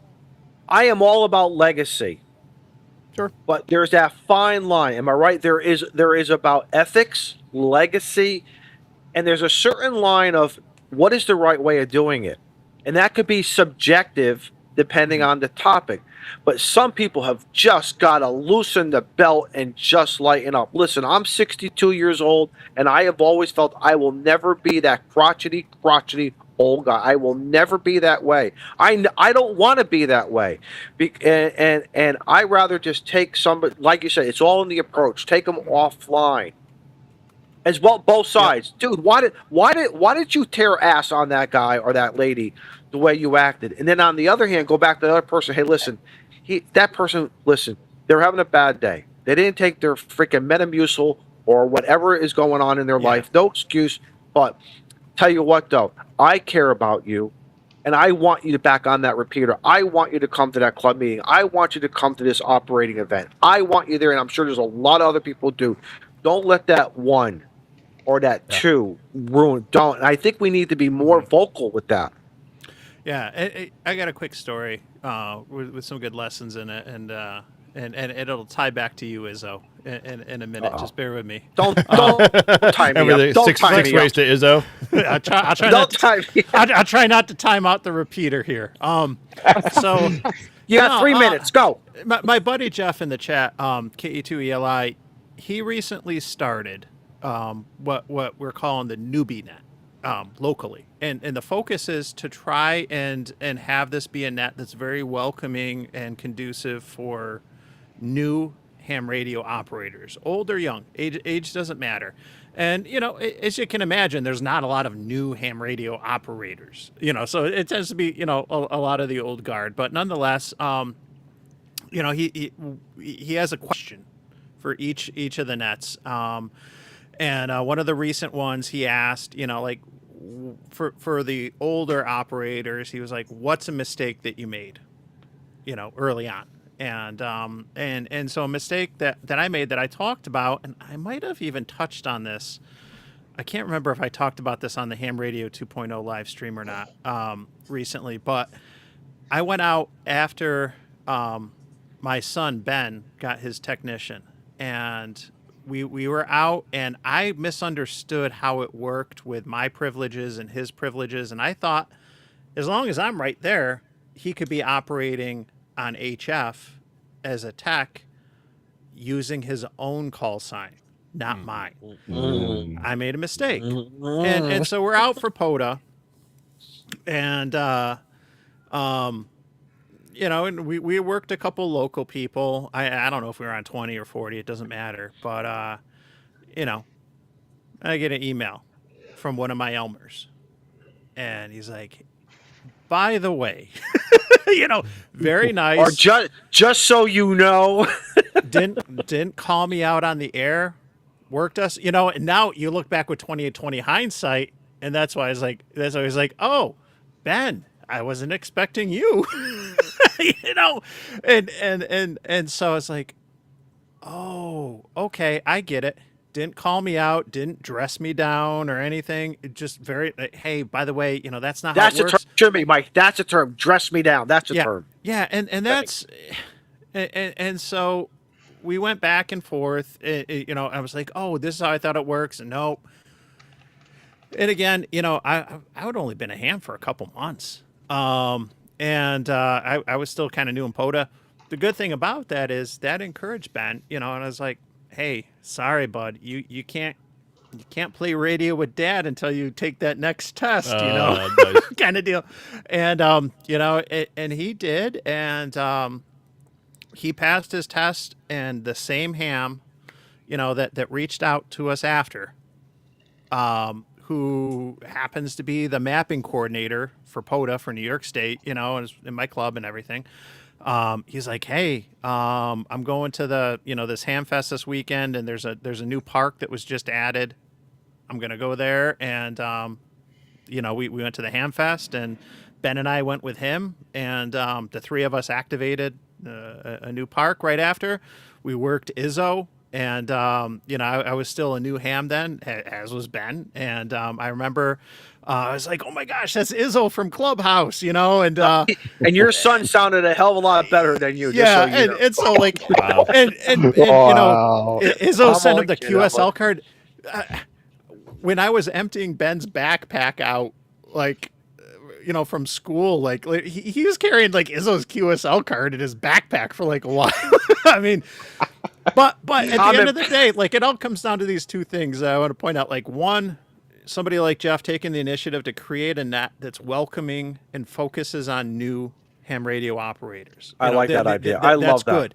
And we should appreciate that. And it's you can check in via Echo Link and other things too, because you might not even have a ham radio like right after you get that your ticket. But then the other thing is like how you call people out, and how you approach people when they're making mistakes, and to do it in a way that is constructive and and welcoming. You had Catch not you later, Matt? Matt. Yeah, I gotta See you, go, bud. guys. Yep. Take care, All man. right, 7-3, Matt. 7-3, y'all. Bye, Matt. Are you Adios, going to the Matt. post office? Are you going to the post office right now to They're ship my closed. antenna? I'll You're ship it on Monday. I'm only kidding. 7-3, Thanks, brother. guys. Have a good weekend. You too, Matt. Thank you, brother. So what are the odds you get the right antenna? 56 to 1? I wanted 64 to 1. 64 to 1. No, I'm just playing. So, But Mike, you're yeah. right. Mike, you're right though. What is, and then we're going to get in. You know, someone's going to start challenging you. Who are you to tell me? For Christ's sakes, people, this is I go back to this is a hobby of fun, and I mean, I've seen POTA get a little competitive. I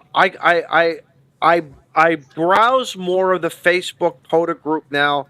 And it's a light browse compared to. Listen, I like it when someone accomplishes something that's good for you. You get a thumbs up from me. You tried something new, you get the thumbs up from me.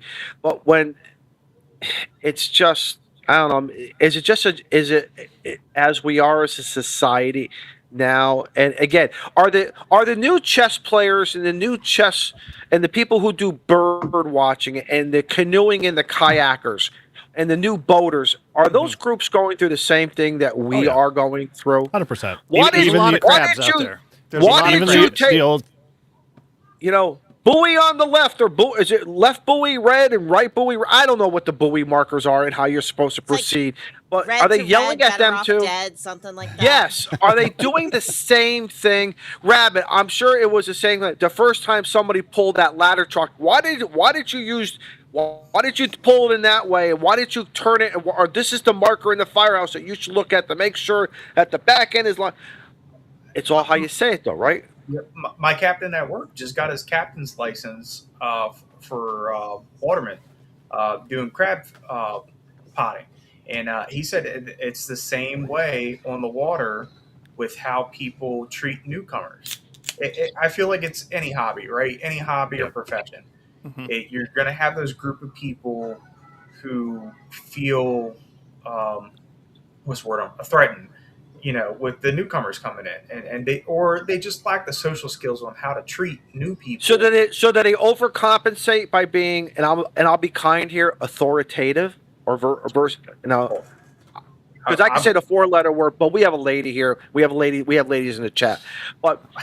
Don't be that Delta India Charlie Kilo. Don't do that. Don't do that. The famous phrase of, well, this is how we've done it for the past 20 years. Oh, please don't tell me that.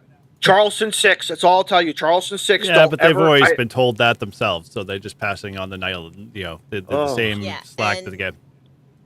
So I'm gonna leave you guys with this because I am also gonna bow out because it's like 12:45 in the morning here, but. Just because. Oh, wait, hold on. Andy Colley just texted me. He said, "You're a lightweight." If you know, you know. If you know, you know. You're a lightweight. But no, Andy Colley's here at 4:00 in the morning for crying out loud. I know. I'm sorry. No. I'm all. She is a New Englander by heart. There. No. I should not be doing. See, I just became a hypocrite. You became a lid. I was just. I was yelling at her for something that we all do, but she should know that not to do. You don't bow out now. You're doing exactly what the old timers do in the club. There, you're basically saying you're a YouTuber. You should be able to handle this out till like 4 a.m, no problem. I'm a hypocrite. I'm sorry. This is I'm the a way hypocrite, we've Shannon. always done it on YouTube. Exactly really, right. Shannon. But I gotta have time to have like my before bed tea and crumpets.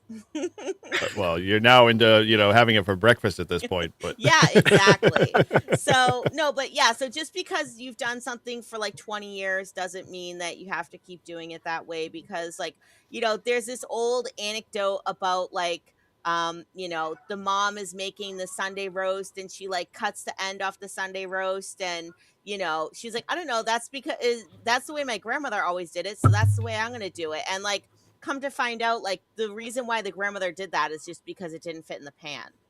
But we have bigger pans now, so there was no reason to cut the end off on the roast.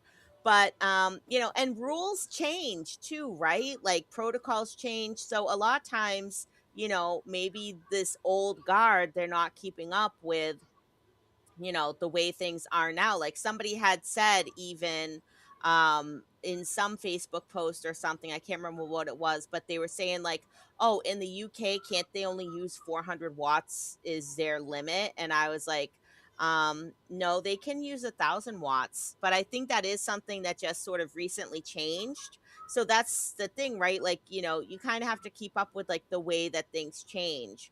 And also, like we were talking about, somebody made a comment about there's no statute of limitations on like violating FCC rules.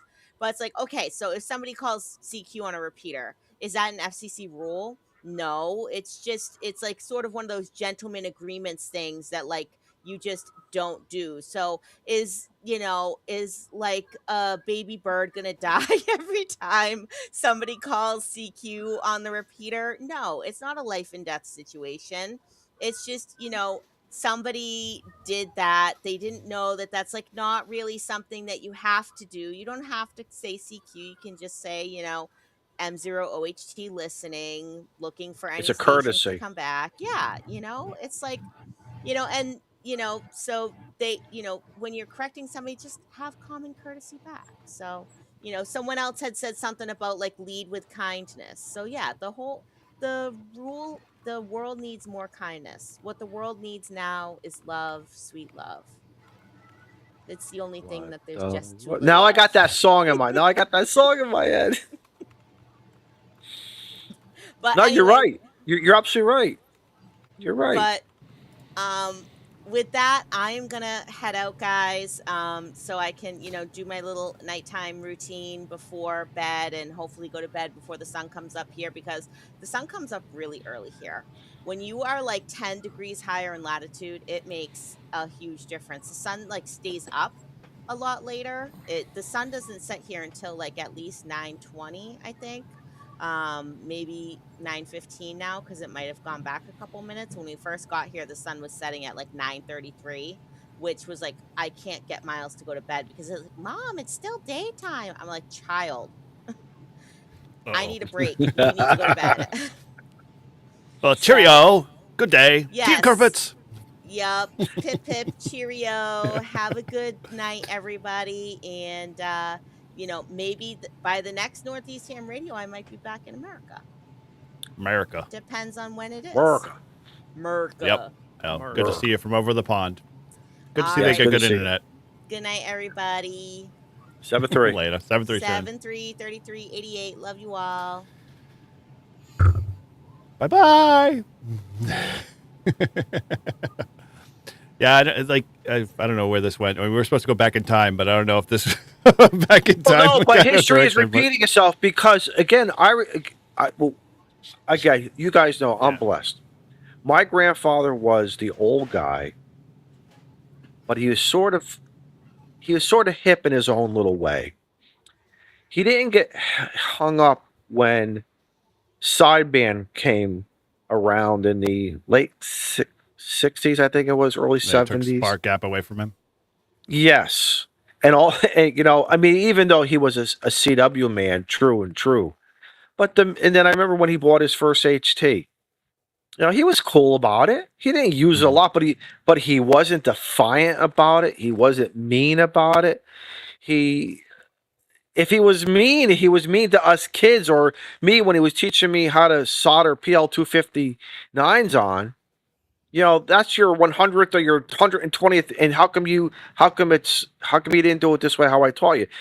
But it was just him, and other groups were just very different. But I remember being around certain people, and I just said, I'm never going to be that way.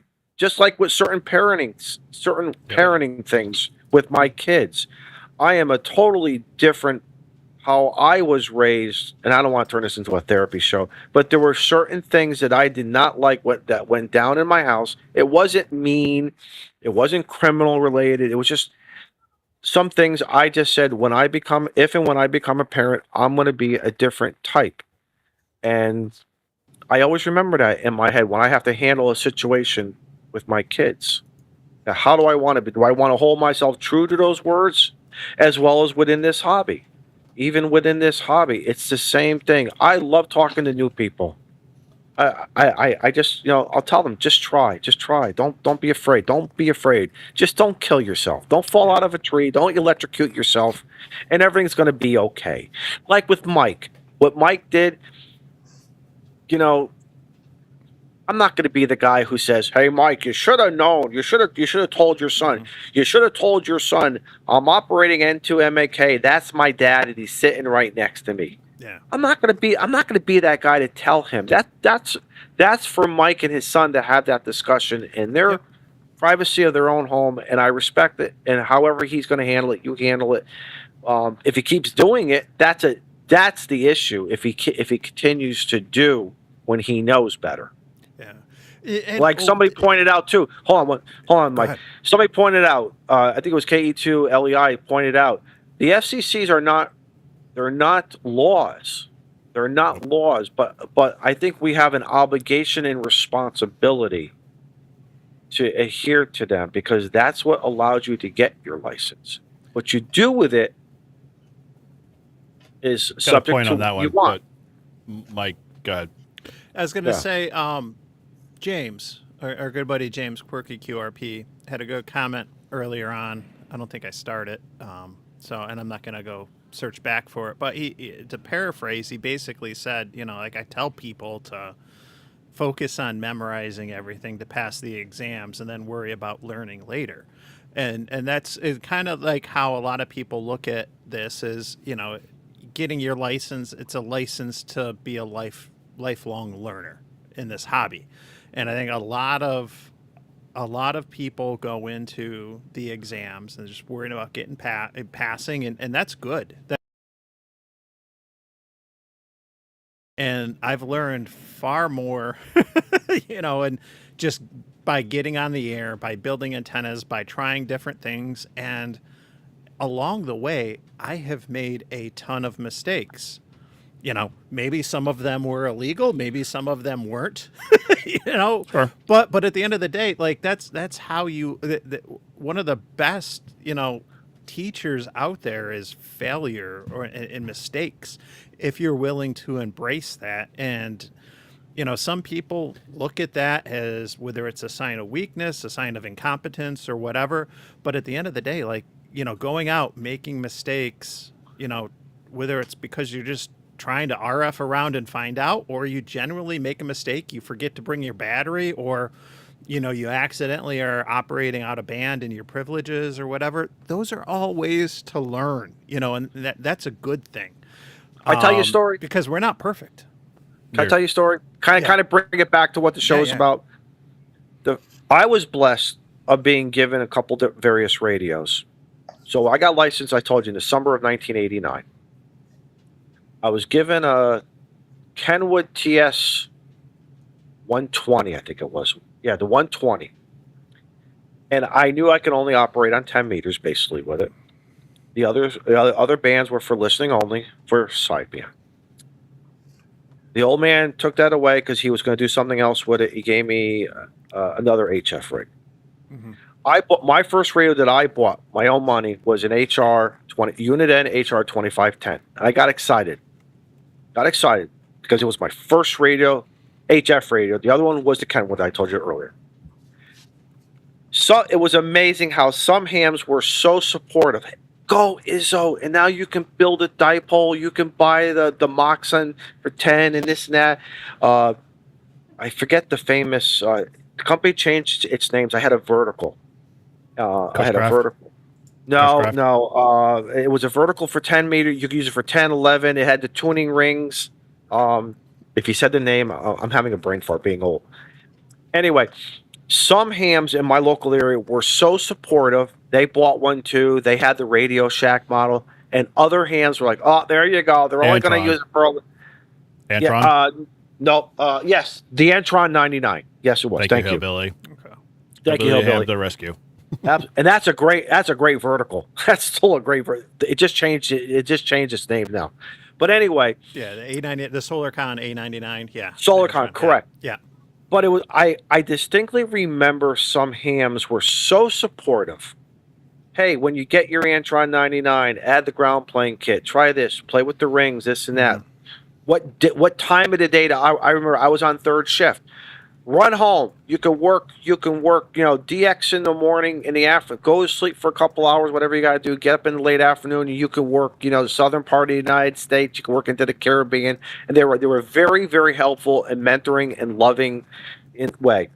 Others were just so that Debbie Downer of, oh my God, they're going to lose. It's going to be there. He's replacing his Cobra 29 now with it. You know what I mean? It was just that, but they were serious about it. It wasn't that gut punching, have fun kind of stuff. They were serious and very opinionated. And again, but I didn't let that turn me away. But again, I know a lot of guys who were, they're buying stuff, and all of a sudden, 3-5 years later, there it is at the, in the flea market. And, it's sad when that happens. It's sad when it goes to the estate sale, stuff like that. It's funny you're talking about the A99 because I was just at a Hamfest like a week or two ago, and somebody was selling. They had one with the ground plane kit, and it looked like, it was all packaged up in the box and looked good. And with the manual, they're selling with the manual.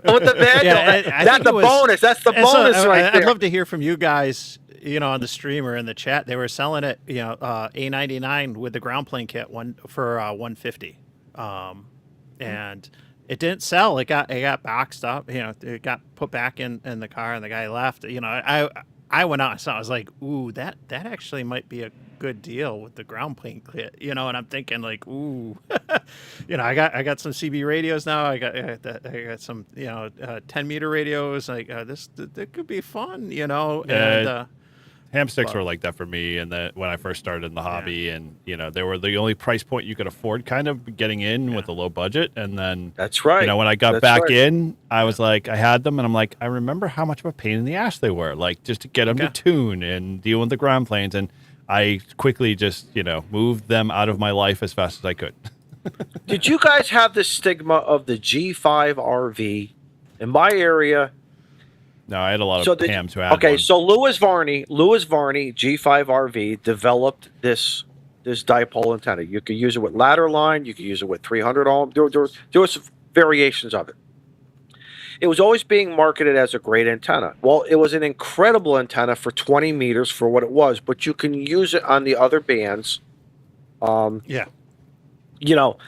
But some hams, like I said, were, oh, wait a minute, stop everything, stop the presses. He has his extra now, right? Cute kids and dogs will always take over the stream. We know that. So when all the lids want to get upset, remember, this is the future generation of amateur radio. Oh, you gotta stick it hard to them. Yeah. See, so you're pulling the wife card. You're just like bringing babies into club meetings now. Yeah, trying to get the subscription out. Yeah, no, I'm trying to remember what I was using for antennas. I mean, I had the old. Eric, real quickly, the G5 RV, it was the same thing as that whole Uniden group or whatever. That's not a great antenna. Why? It's getting me on the air. I had just gotten my General, like mid 90s, or like 97, whatever it was. I got my General, and it was the only antenna I had besides a 20-meter stick that I got at a flea market, and that was working because I just swapped off the CB mount. The CB antenna, threw it on there, the 3824, and you're making. But again, why they were being so, like, if you want to be part of this group, you have to use this group of antennas and nothing else. And what have we learned? We still do it though now. I mean, we do it tongue in cheek. I mean, we keep the speaker wire antenna works just as well sometimes. True, but okay. So here's an example. We all love Matt's antennas. We all know them, and we know Matt well. And so, like, why don't we? Like, I mean, I remember coming in and it was like, what was the PAC-10 was the thing to get, and it was obsolete or unobtainium.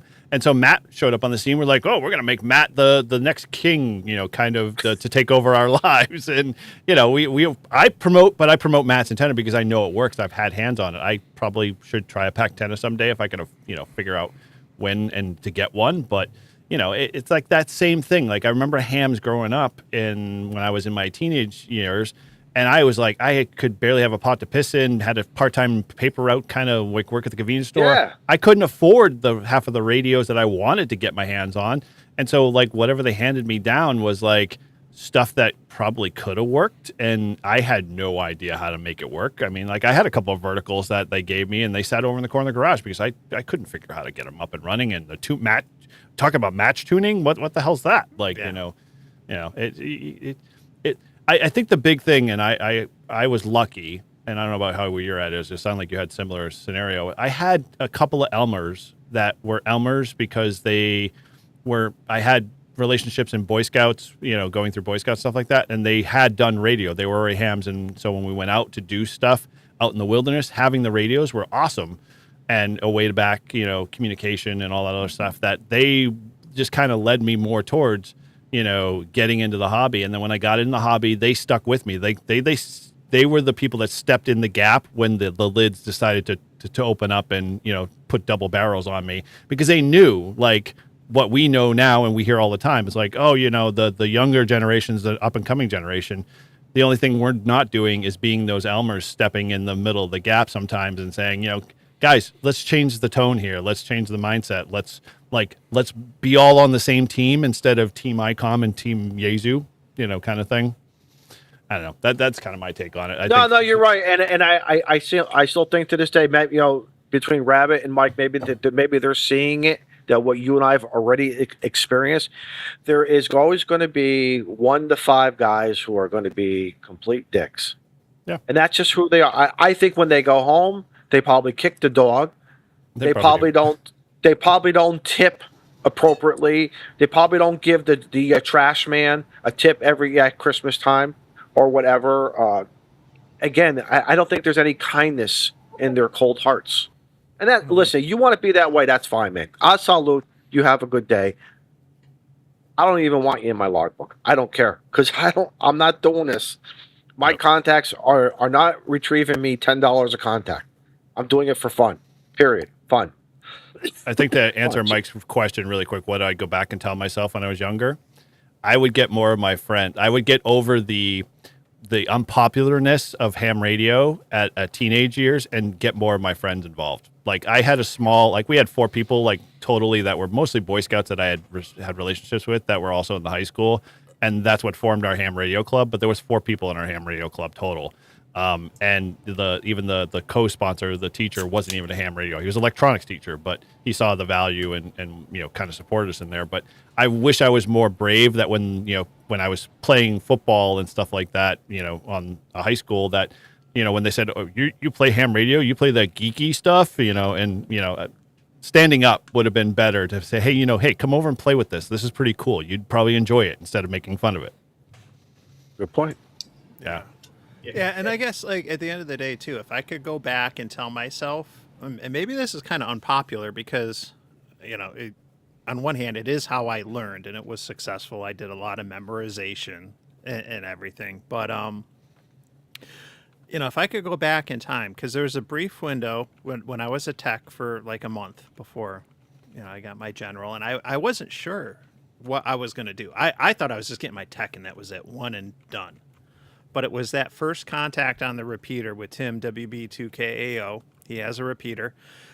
He's a blind ham. He is one of the nicest hams I have ever met. And I was fortunate that he was my first contact, and he encouraged me in that first QSO, told me to check into net on Tuesday. I did.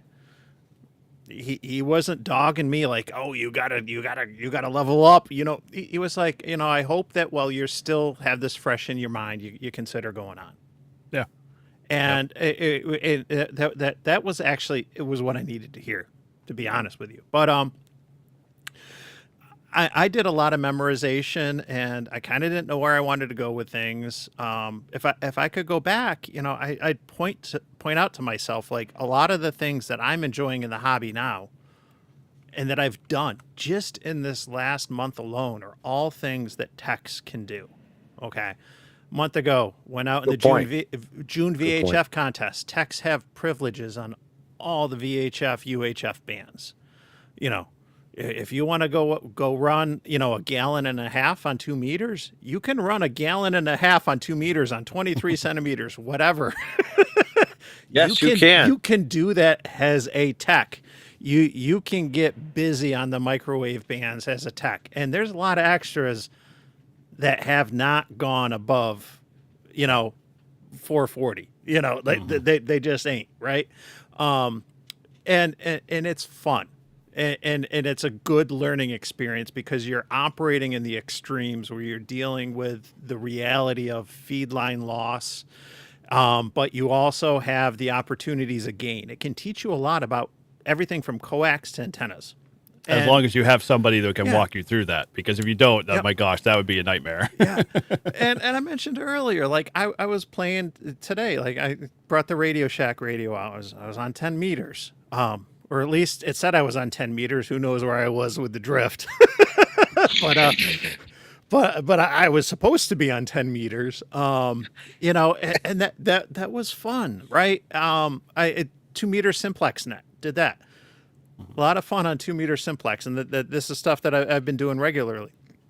These are all things that I can do, and I could have been having fun, and I would have encouraged myself because I was more like that hermit. I was just like focused on studying, and I'll operate later, not realizing like I could have been having fun and learning. And the last thing I'll just mention that I did too, like I set up a APRS digipeater. So I have an APRS digipeater iGate going now.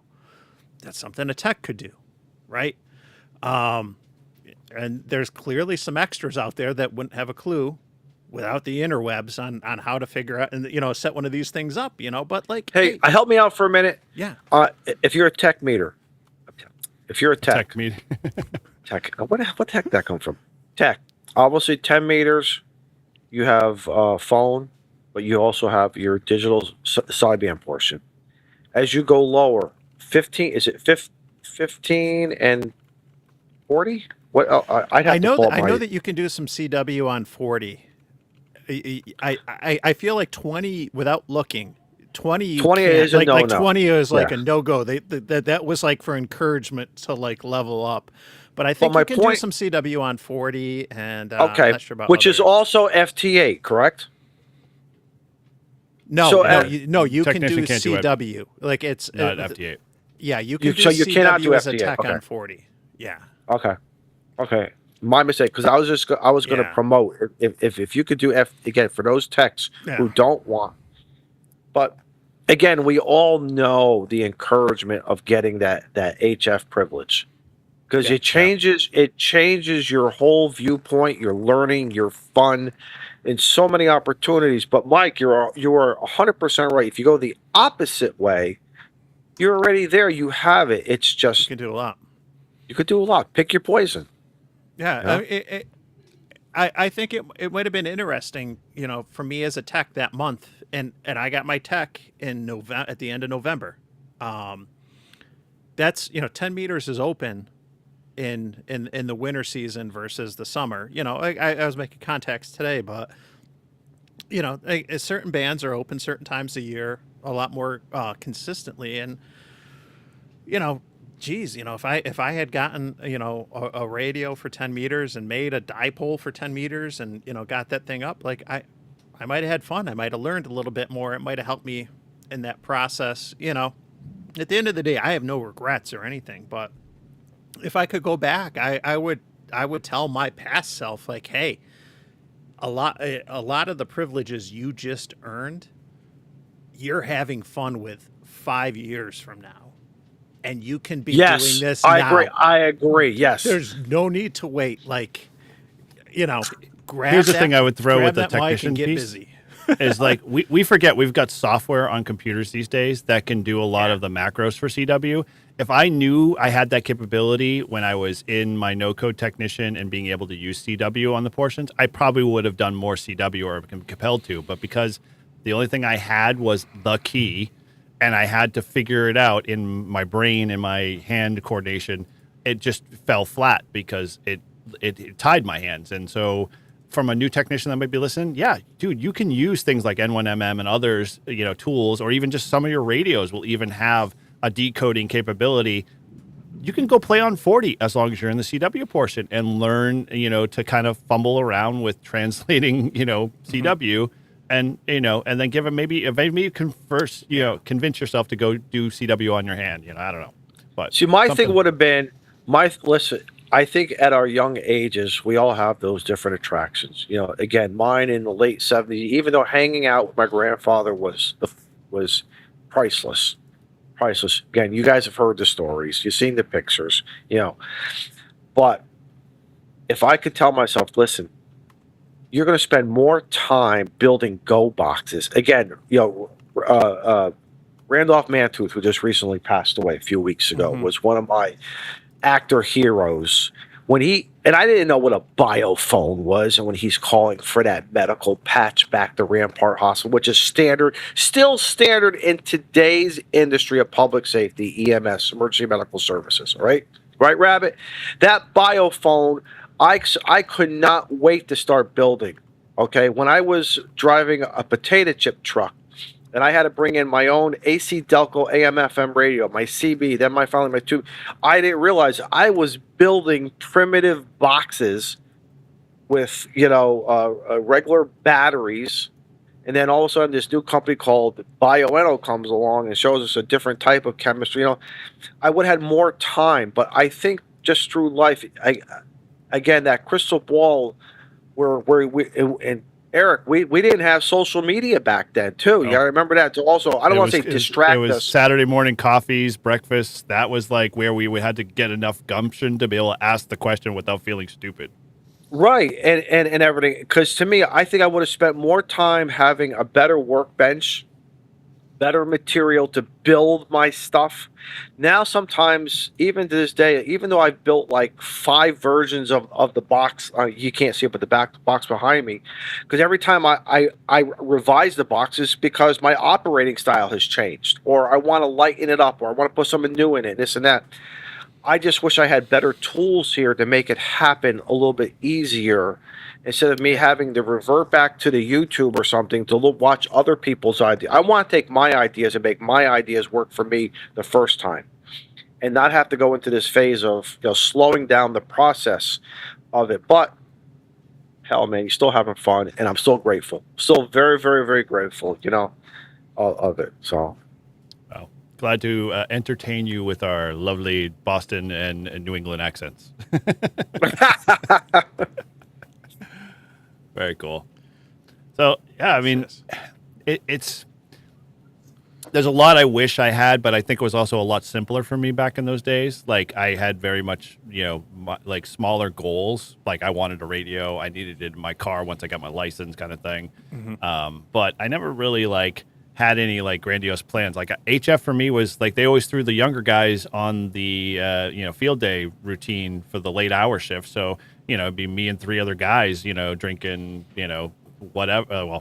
Drinking Jolt and eating really bad food for 8 hours, in the late shift, playing ham radio and making contacts. I mean, that was just the simple life. And then I hoped one day I would get an HF rig, but didn't happen. But the best thing was, but we could take our experiences. Like, for instance, the first time I installed a stereo in one of my first cars, I didn't know what I was doing. Luckily, I had a great guy showing me the right way of going through the firewall.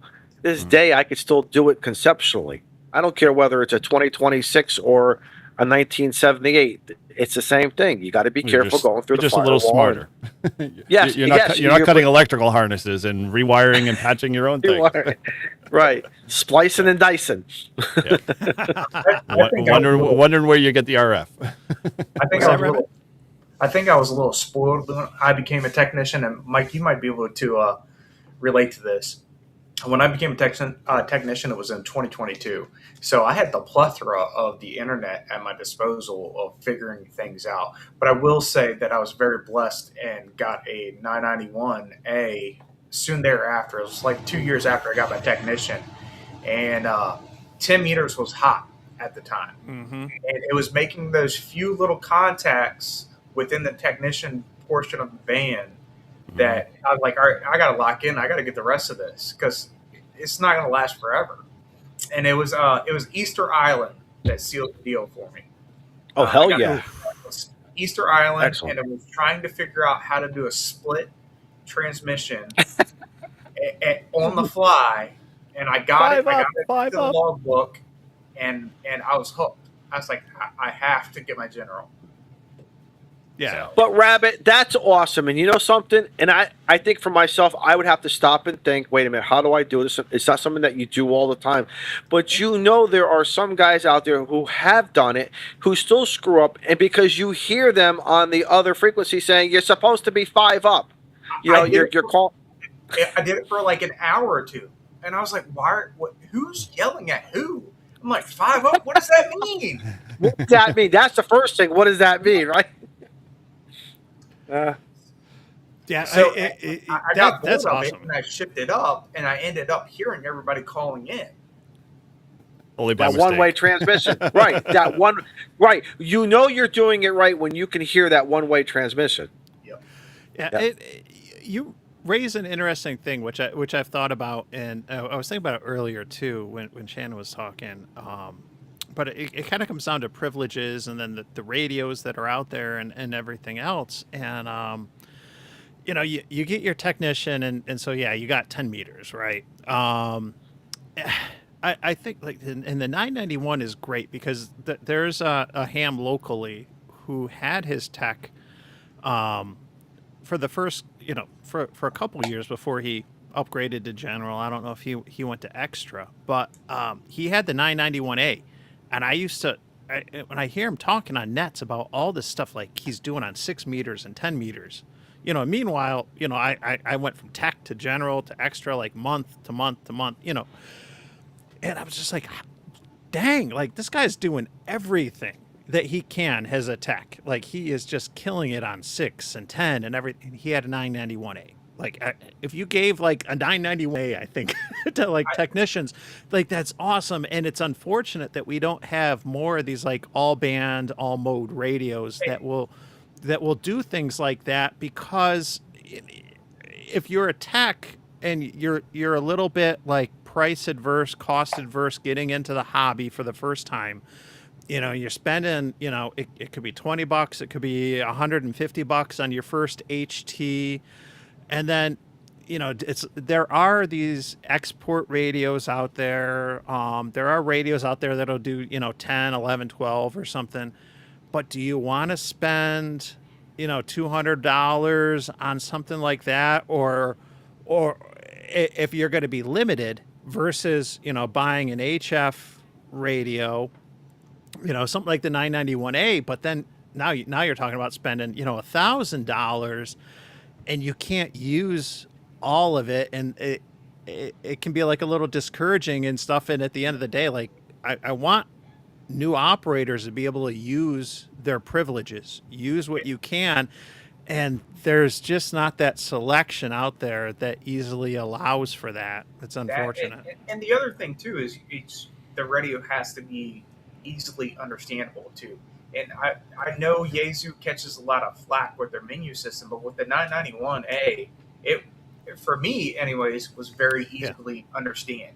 It was simply laid out, and being a technician and transition to a general, and then being able to have those access to everything, it was a fantastic radio. I don't understand the pain of buying it for $1,000 because I got it from a good friend of mine, but it is setup wise a perfect radio, full 100 watts of full mode, full band, everything else. It was a fantastic radio to start out with, and I do miss it, but I had to give it to somebody else who was a technician who just transitioned to a general, and I wanted to pass it on because it was just collecting dust for me at that point.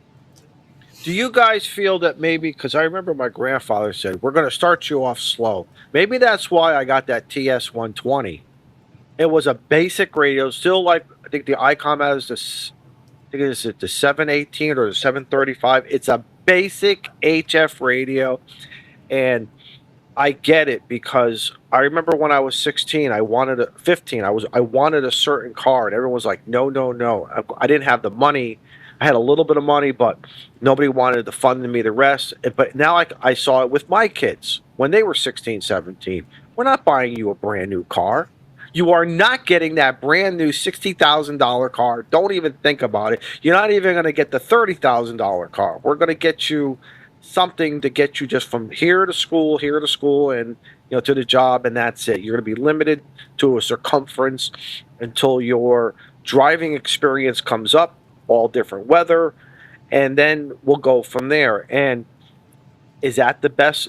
Can that still be applied to ham radio for that new ham? That's why I kind of now see why a lot of guys were advocating and gravitating a lot of new hams to that G90. It's not QRP. Yes, it's not 100. I know 50 is that sweet spot, but at least 20 watts. Put your money into antenna and feed line, and then the rest is up to propagation. And so what if you're not a 5.9? If they hear you at 5.5, who cares? They still heard you. They still heard you at 5.5. Even at 3.3, they still heard you. It'll be okay. Is that maybe still the bet? Nothing's going to be perfect, but is that sort of like maybe the best track for a lot of hams? My No, opinion it is I think depends. that No. a rig like the 706, which was my first rig, would be perfect. Something small factor. I mean, the menu system sucked. Don't get me wrong. I couldn't. You thought it sucked, really? That was my second radio. I like that. As an extra, I still can't understand it. And I got rid of it a couple years ago, but I could not understand it to save my life. But it had everything I needed right there in a small form factor of 891. And if I wanted to go do this or that or whatever, or just work a net locally, it had it all right there for me. Yeah, I will 706 defend. I think the 706 is a good radio, but when I made the leap back into the hobby, I bought a VHF UHF separate rig just to get on radio.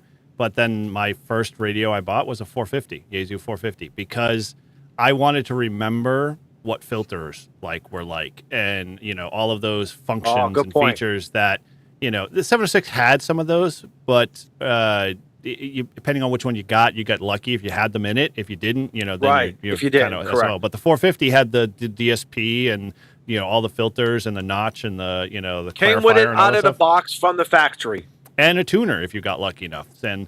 And so that was my first one, and I loved that one. But when I had a new ham come to me going, well, what should I buy? I'm told I should buy a 705 or the 76, blah, blah, blah. I'm like, dude, here, I'll put this in front of you. You go play with this for a little while. And he ended up buying it from me because he loved it so much.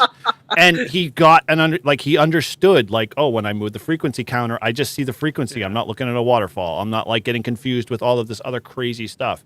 And it really drove home all the stuff because when he walked away with it, he was like, dude, I understand when they were talking about filtering and, the 3 kilohertz bandpass filter, and because it all made sense when I sat in front of the radio and did it. And so, yeah, that for me was more important than, if I got one of the later cutting edge kind of radios. Now I love them because it's just convenient, but I that's one of the few Yaesus I would buy. Yeah, I mean, Waltz like loves that. them. Which one? Which one? The The 450. 450. If it had a sound card, I would own one. Yep. My club has one, and so they have it out at events from time to time, and it's something about the aesthetic, the look. It's just I like, simple. and I like that it's not menu driven. You have a lot of the buttons, the knobs, all in front of you. I think that's actually a good thing for new hams. Good point. That's a good point. And stuff, because you see it all there in front of you. You don't have to go in and know in advance what you're looking for. What you're looking for, it's on there. It's in front of you somewhere. You turn the dial this way, it does thing. You turn the dial the other way, it does this thing. Yeah, it's either this button, this one, or this one, or this one, or this one, or this one, or this one, or this and one, if or this one. but if it's lit up, then you know you hit it. Right? And when you get lost, VFO. Yeah, VFO. I was out with a new radio to me today, actually a CB radio. I was on 11 meters today. I did all the tech things today. I was on 10 meters, 11 meters, 2 meters, and it's what is it, a Radioddity CB 5000, and that's got a huge menu. I didn't even dive into it. That's a whole other thing. You need to, but it's. I think for the newer hams, having that stuff in front of you is just, it's actually helpful. You don't have to kind of get into those menus. If the 450, and I love the look of that. If it had a sound card, like I said, I would probably own one already because but like, you it get a just looks Signal great. Link. You can buy a Signal Link for $40 and you're good to go. Oh, but then I know it's more cables, but then you realize the understanding when we as I know. older hams go, oh, I can reduce one cable with my DigiRig now. I'm so Yeah. much happier. Please. yeah, but no, like it's a great radio. I purchased a 706 MK. Was it the MG? The one that had the Mark II. VHF. Mark UH. IIG. Mark Mark II. IIG. The Mark IIG. Yeah, Mark II Because better. at the time, this is before the all the local TV stations went digital. You could listen to their audio. So to me, when we lost power or something crazy got going on, I could listen to TV stations. To me, once again, it's all how you use your radio, right? yeah. And I will always be. You guys know I will always be an ICOM fanboy. I can't wait to see what this new the X2026 is going to be. I can't wait to see what happens. The Volvo X62? Yes, whatever it's going to be, and I know that we probably won't see that to maybe summer, fall of 20. Oh Well, my God. that makes the show easy enough. But I will defend all you Yaesu Icom people. I will defend my FT891 for one perspective. From my perspective, I only use it for sideband. I'm either using it with the ATOS or I'm not using it with the ATOS. I have a cheat sheet when I go into the menu. This is what I'm turning on. This is what I'm turning off. But I get it. If you're using your FT891 for various modes and various ways and this and that, I can understand how it could be considered a pain in the butt, if not just painful, period. But that's Yaesu. It is what it is, and deal with it. You know. Let's put this to rest with the Yaesu stuff with the 891. Once you set the 891 up the right way, write down all the menu settings, and then walk away and go play radio because you don't have to change. The only thing you have to change is your band or mode if you're going from sideband to digital or CW for that matter, and then you leave all the program settings alone. The only thing you need them is if you reset the radio accidentally or it has a problem. And mine's even simpler. Mine is sideband. Like I said, the only time mine is ATOS or no ATOS. It's very simple. Have you ever changed any of the voice filters on an 891? No. I defaulted everything back. The only thing I played around the back of the microphone is at 1 and 2. I guess it's a different tone. Yeah. That's the only. Yeah, but even that was marginal. Well, you're absolutely right, though, Eric. It's really, but I respect the hams who want to get into these radios and learn them and fool around. I respect you, but you are right. There is always that default button or that default setting, and you can start all over again, and it'll be okay. It'll be okay. What Rabbit said regarding, was it Sticker Shock? I think you said, Rabbit, regarding $1,000. I think that's just what it is. I was watching Jason 2.0 last night, one of his videos that he released this week regarding Radio Oddity is a distributor for that.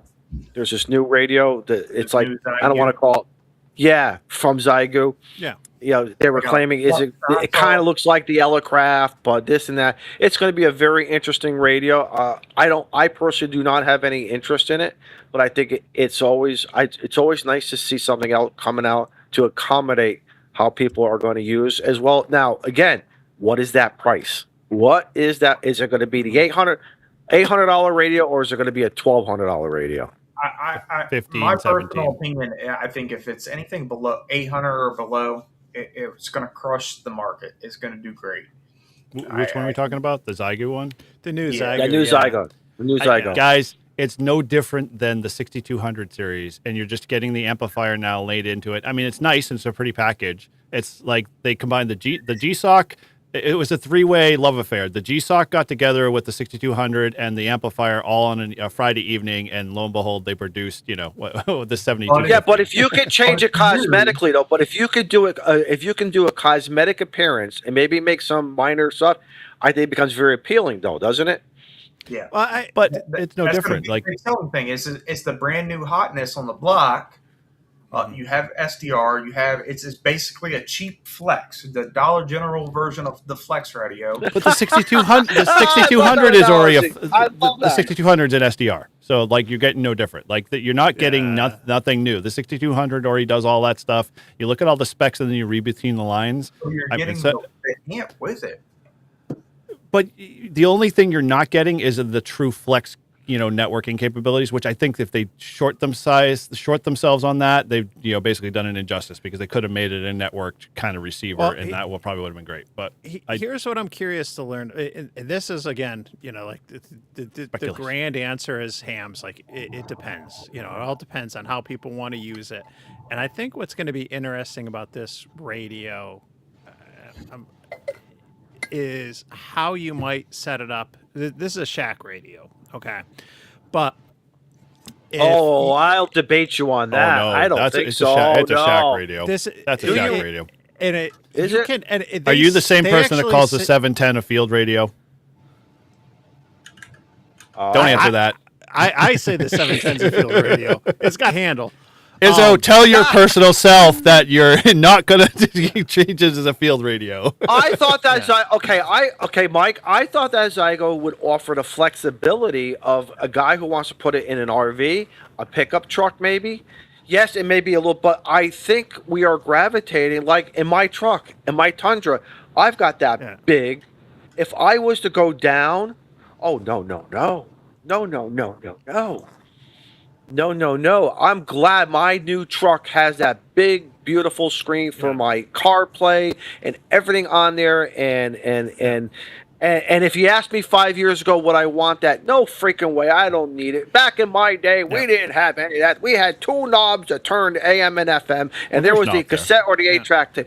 Now I have it, and I don't want to go back. I love it. Now this would apply to mobile too. Where I was going with this is what nobody. I haven't heard anyone talk about this. Everyone else has done a video or has been talking about this Just the- radio that read that the they don't have review the specs, details on.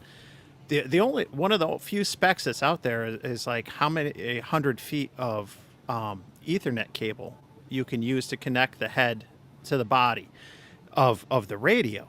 And that's a really interesting concept because it's very similar. I look at it to the 905, the ICOM 905, the VHF UHF microwave radio, very similar to the 705, where the RF module is separate from, the head of the radio.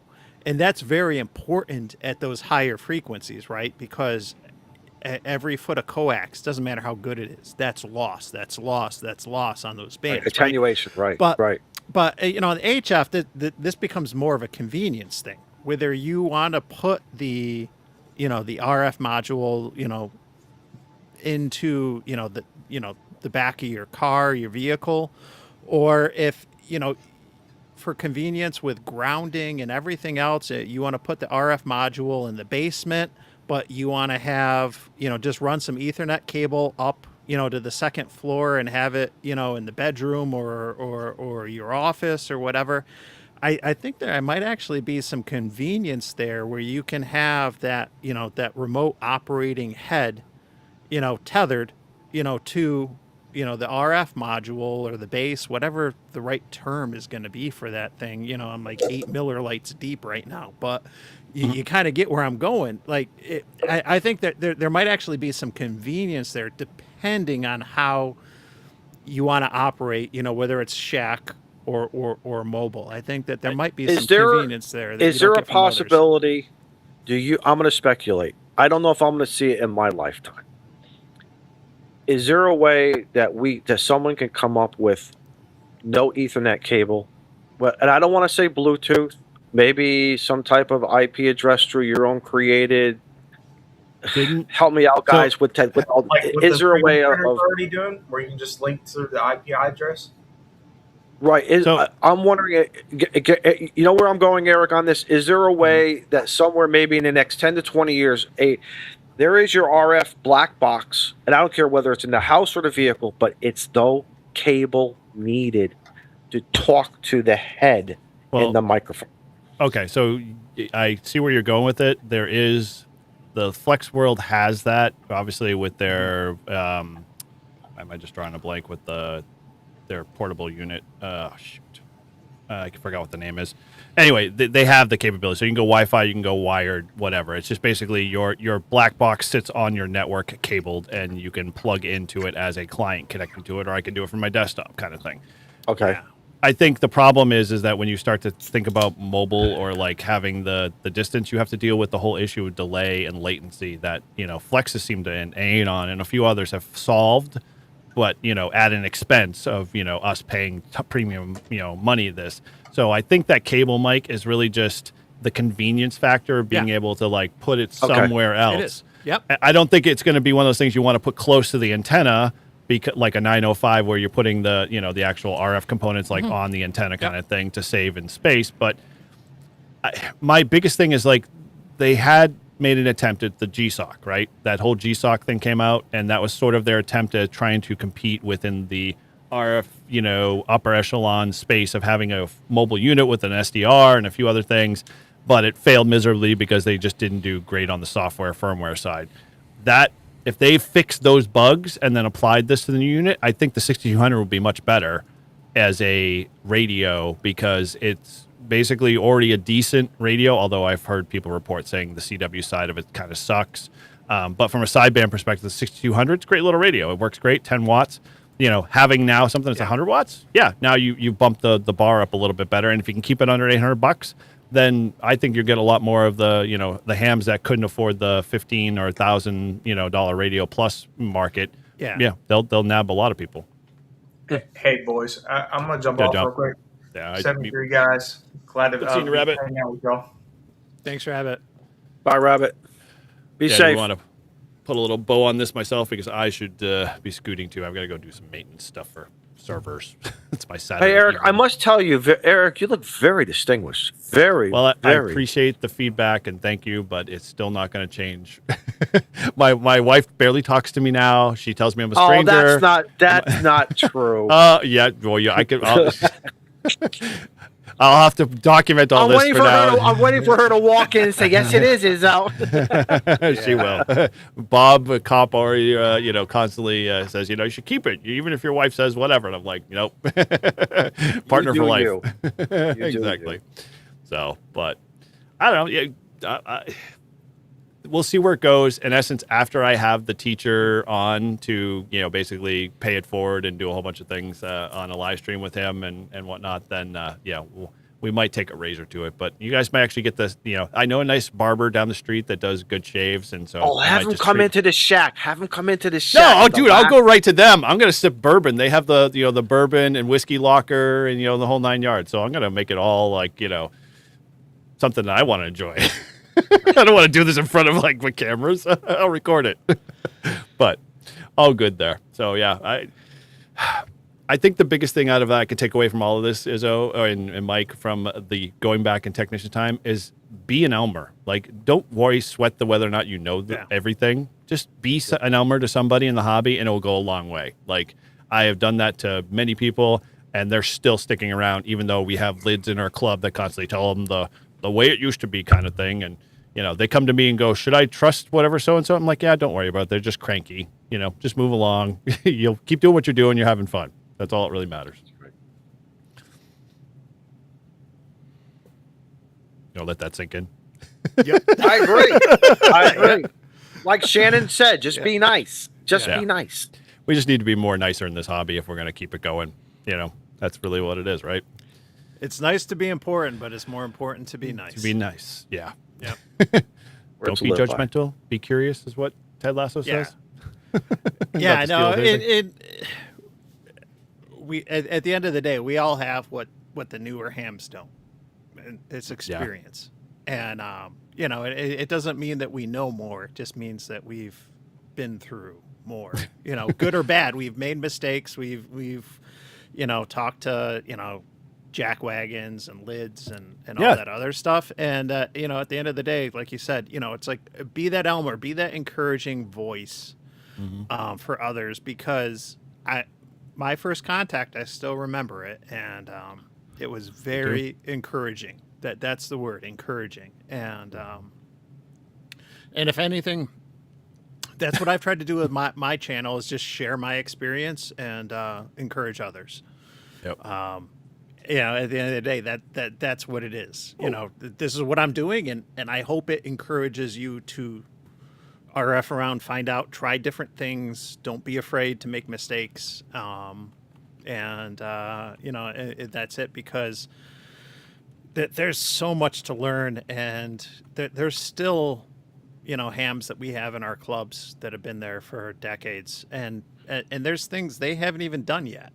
You know, Yep. and I'm not just talking about Which is FT8 so or whatever, phenomenal. but this is, you know, one of those hobbies where there's so much, there's something for everybody, and you know, just because somebody's doing something that you haven't done or you don't like doesn't mean that it's wrong. It's just that's how they're having fun.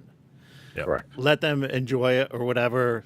Don't disparage them or anything else. You know, and you know, that's it. You know, just go out there, have fun, be a good dude. You know, that's it. I'm done. I don't know what Me else too. to say. Yeah, it's all good, man. Well, it's good to have you guys, you know, be arm in arm, Yeah. because I think, you know, people obviously turn to us in some form or fashion, and, you know, it's the same thing. Guys, go around, be the same, you know, be encouragements. Don't be jackwagons. Yep. Yeah, and there's one of the ones right there, Kevin. I was just thinking the Is there same okay? thing I'll be- too. Yeah, he's Yeah. sandbagging in there. He's probably You been, can't do it. You can't. You he's can't been there have all fun 3 on- hours, but he hasn't said a thing till now. But You No. can't have Kevin's one of fun on those- a half a watt. You can't have fun on a half a watt or Yeah. 1 watt. Or the only way you Yeah. could do it is on CW. No, we have worked Kevin in Iowa and Steve in North Carolina on a Yeah. watt, on a half a watt, and I still jump up and down when I make that contact on 20-meter sideband with them. Yeah. I still jump around, and I love it. You know, everyone thinks I'm nuts. I'm getting ready Yeah. to do cartwheels and jumping jacks when I do it, and I don't care. I don't care. I will always Yeah. do it. We're going to rebrand him. We're going to call him the Happy Gilmore of ham radio, yes, just to give it back to him. yep. Well, everybody have fun. Everyone have fun. I'm gonna be out in the parks tomorrow. One park, maybe two, probably just one.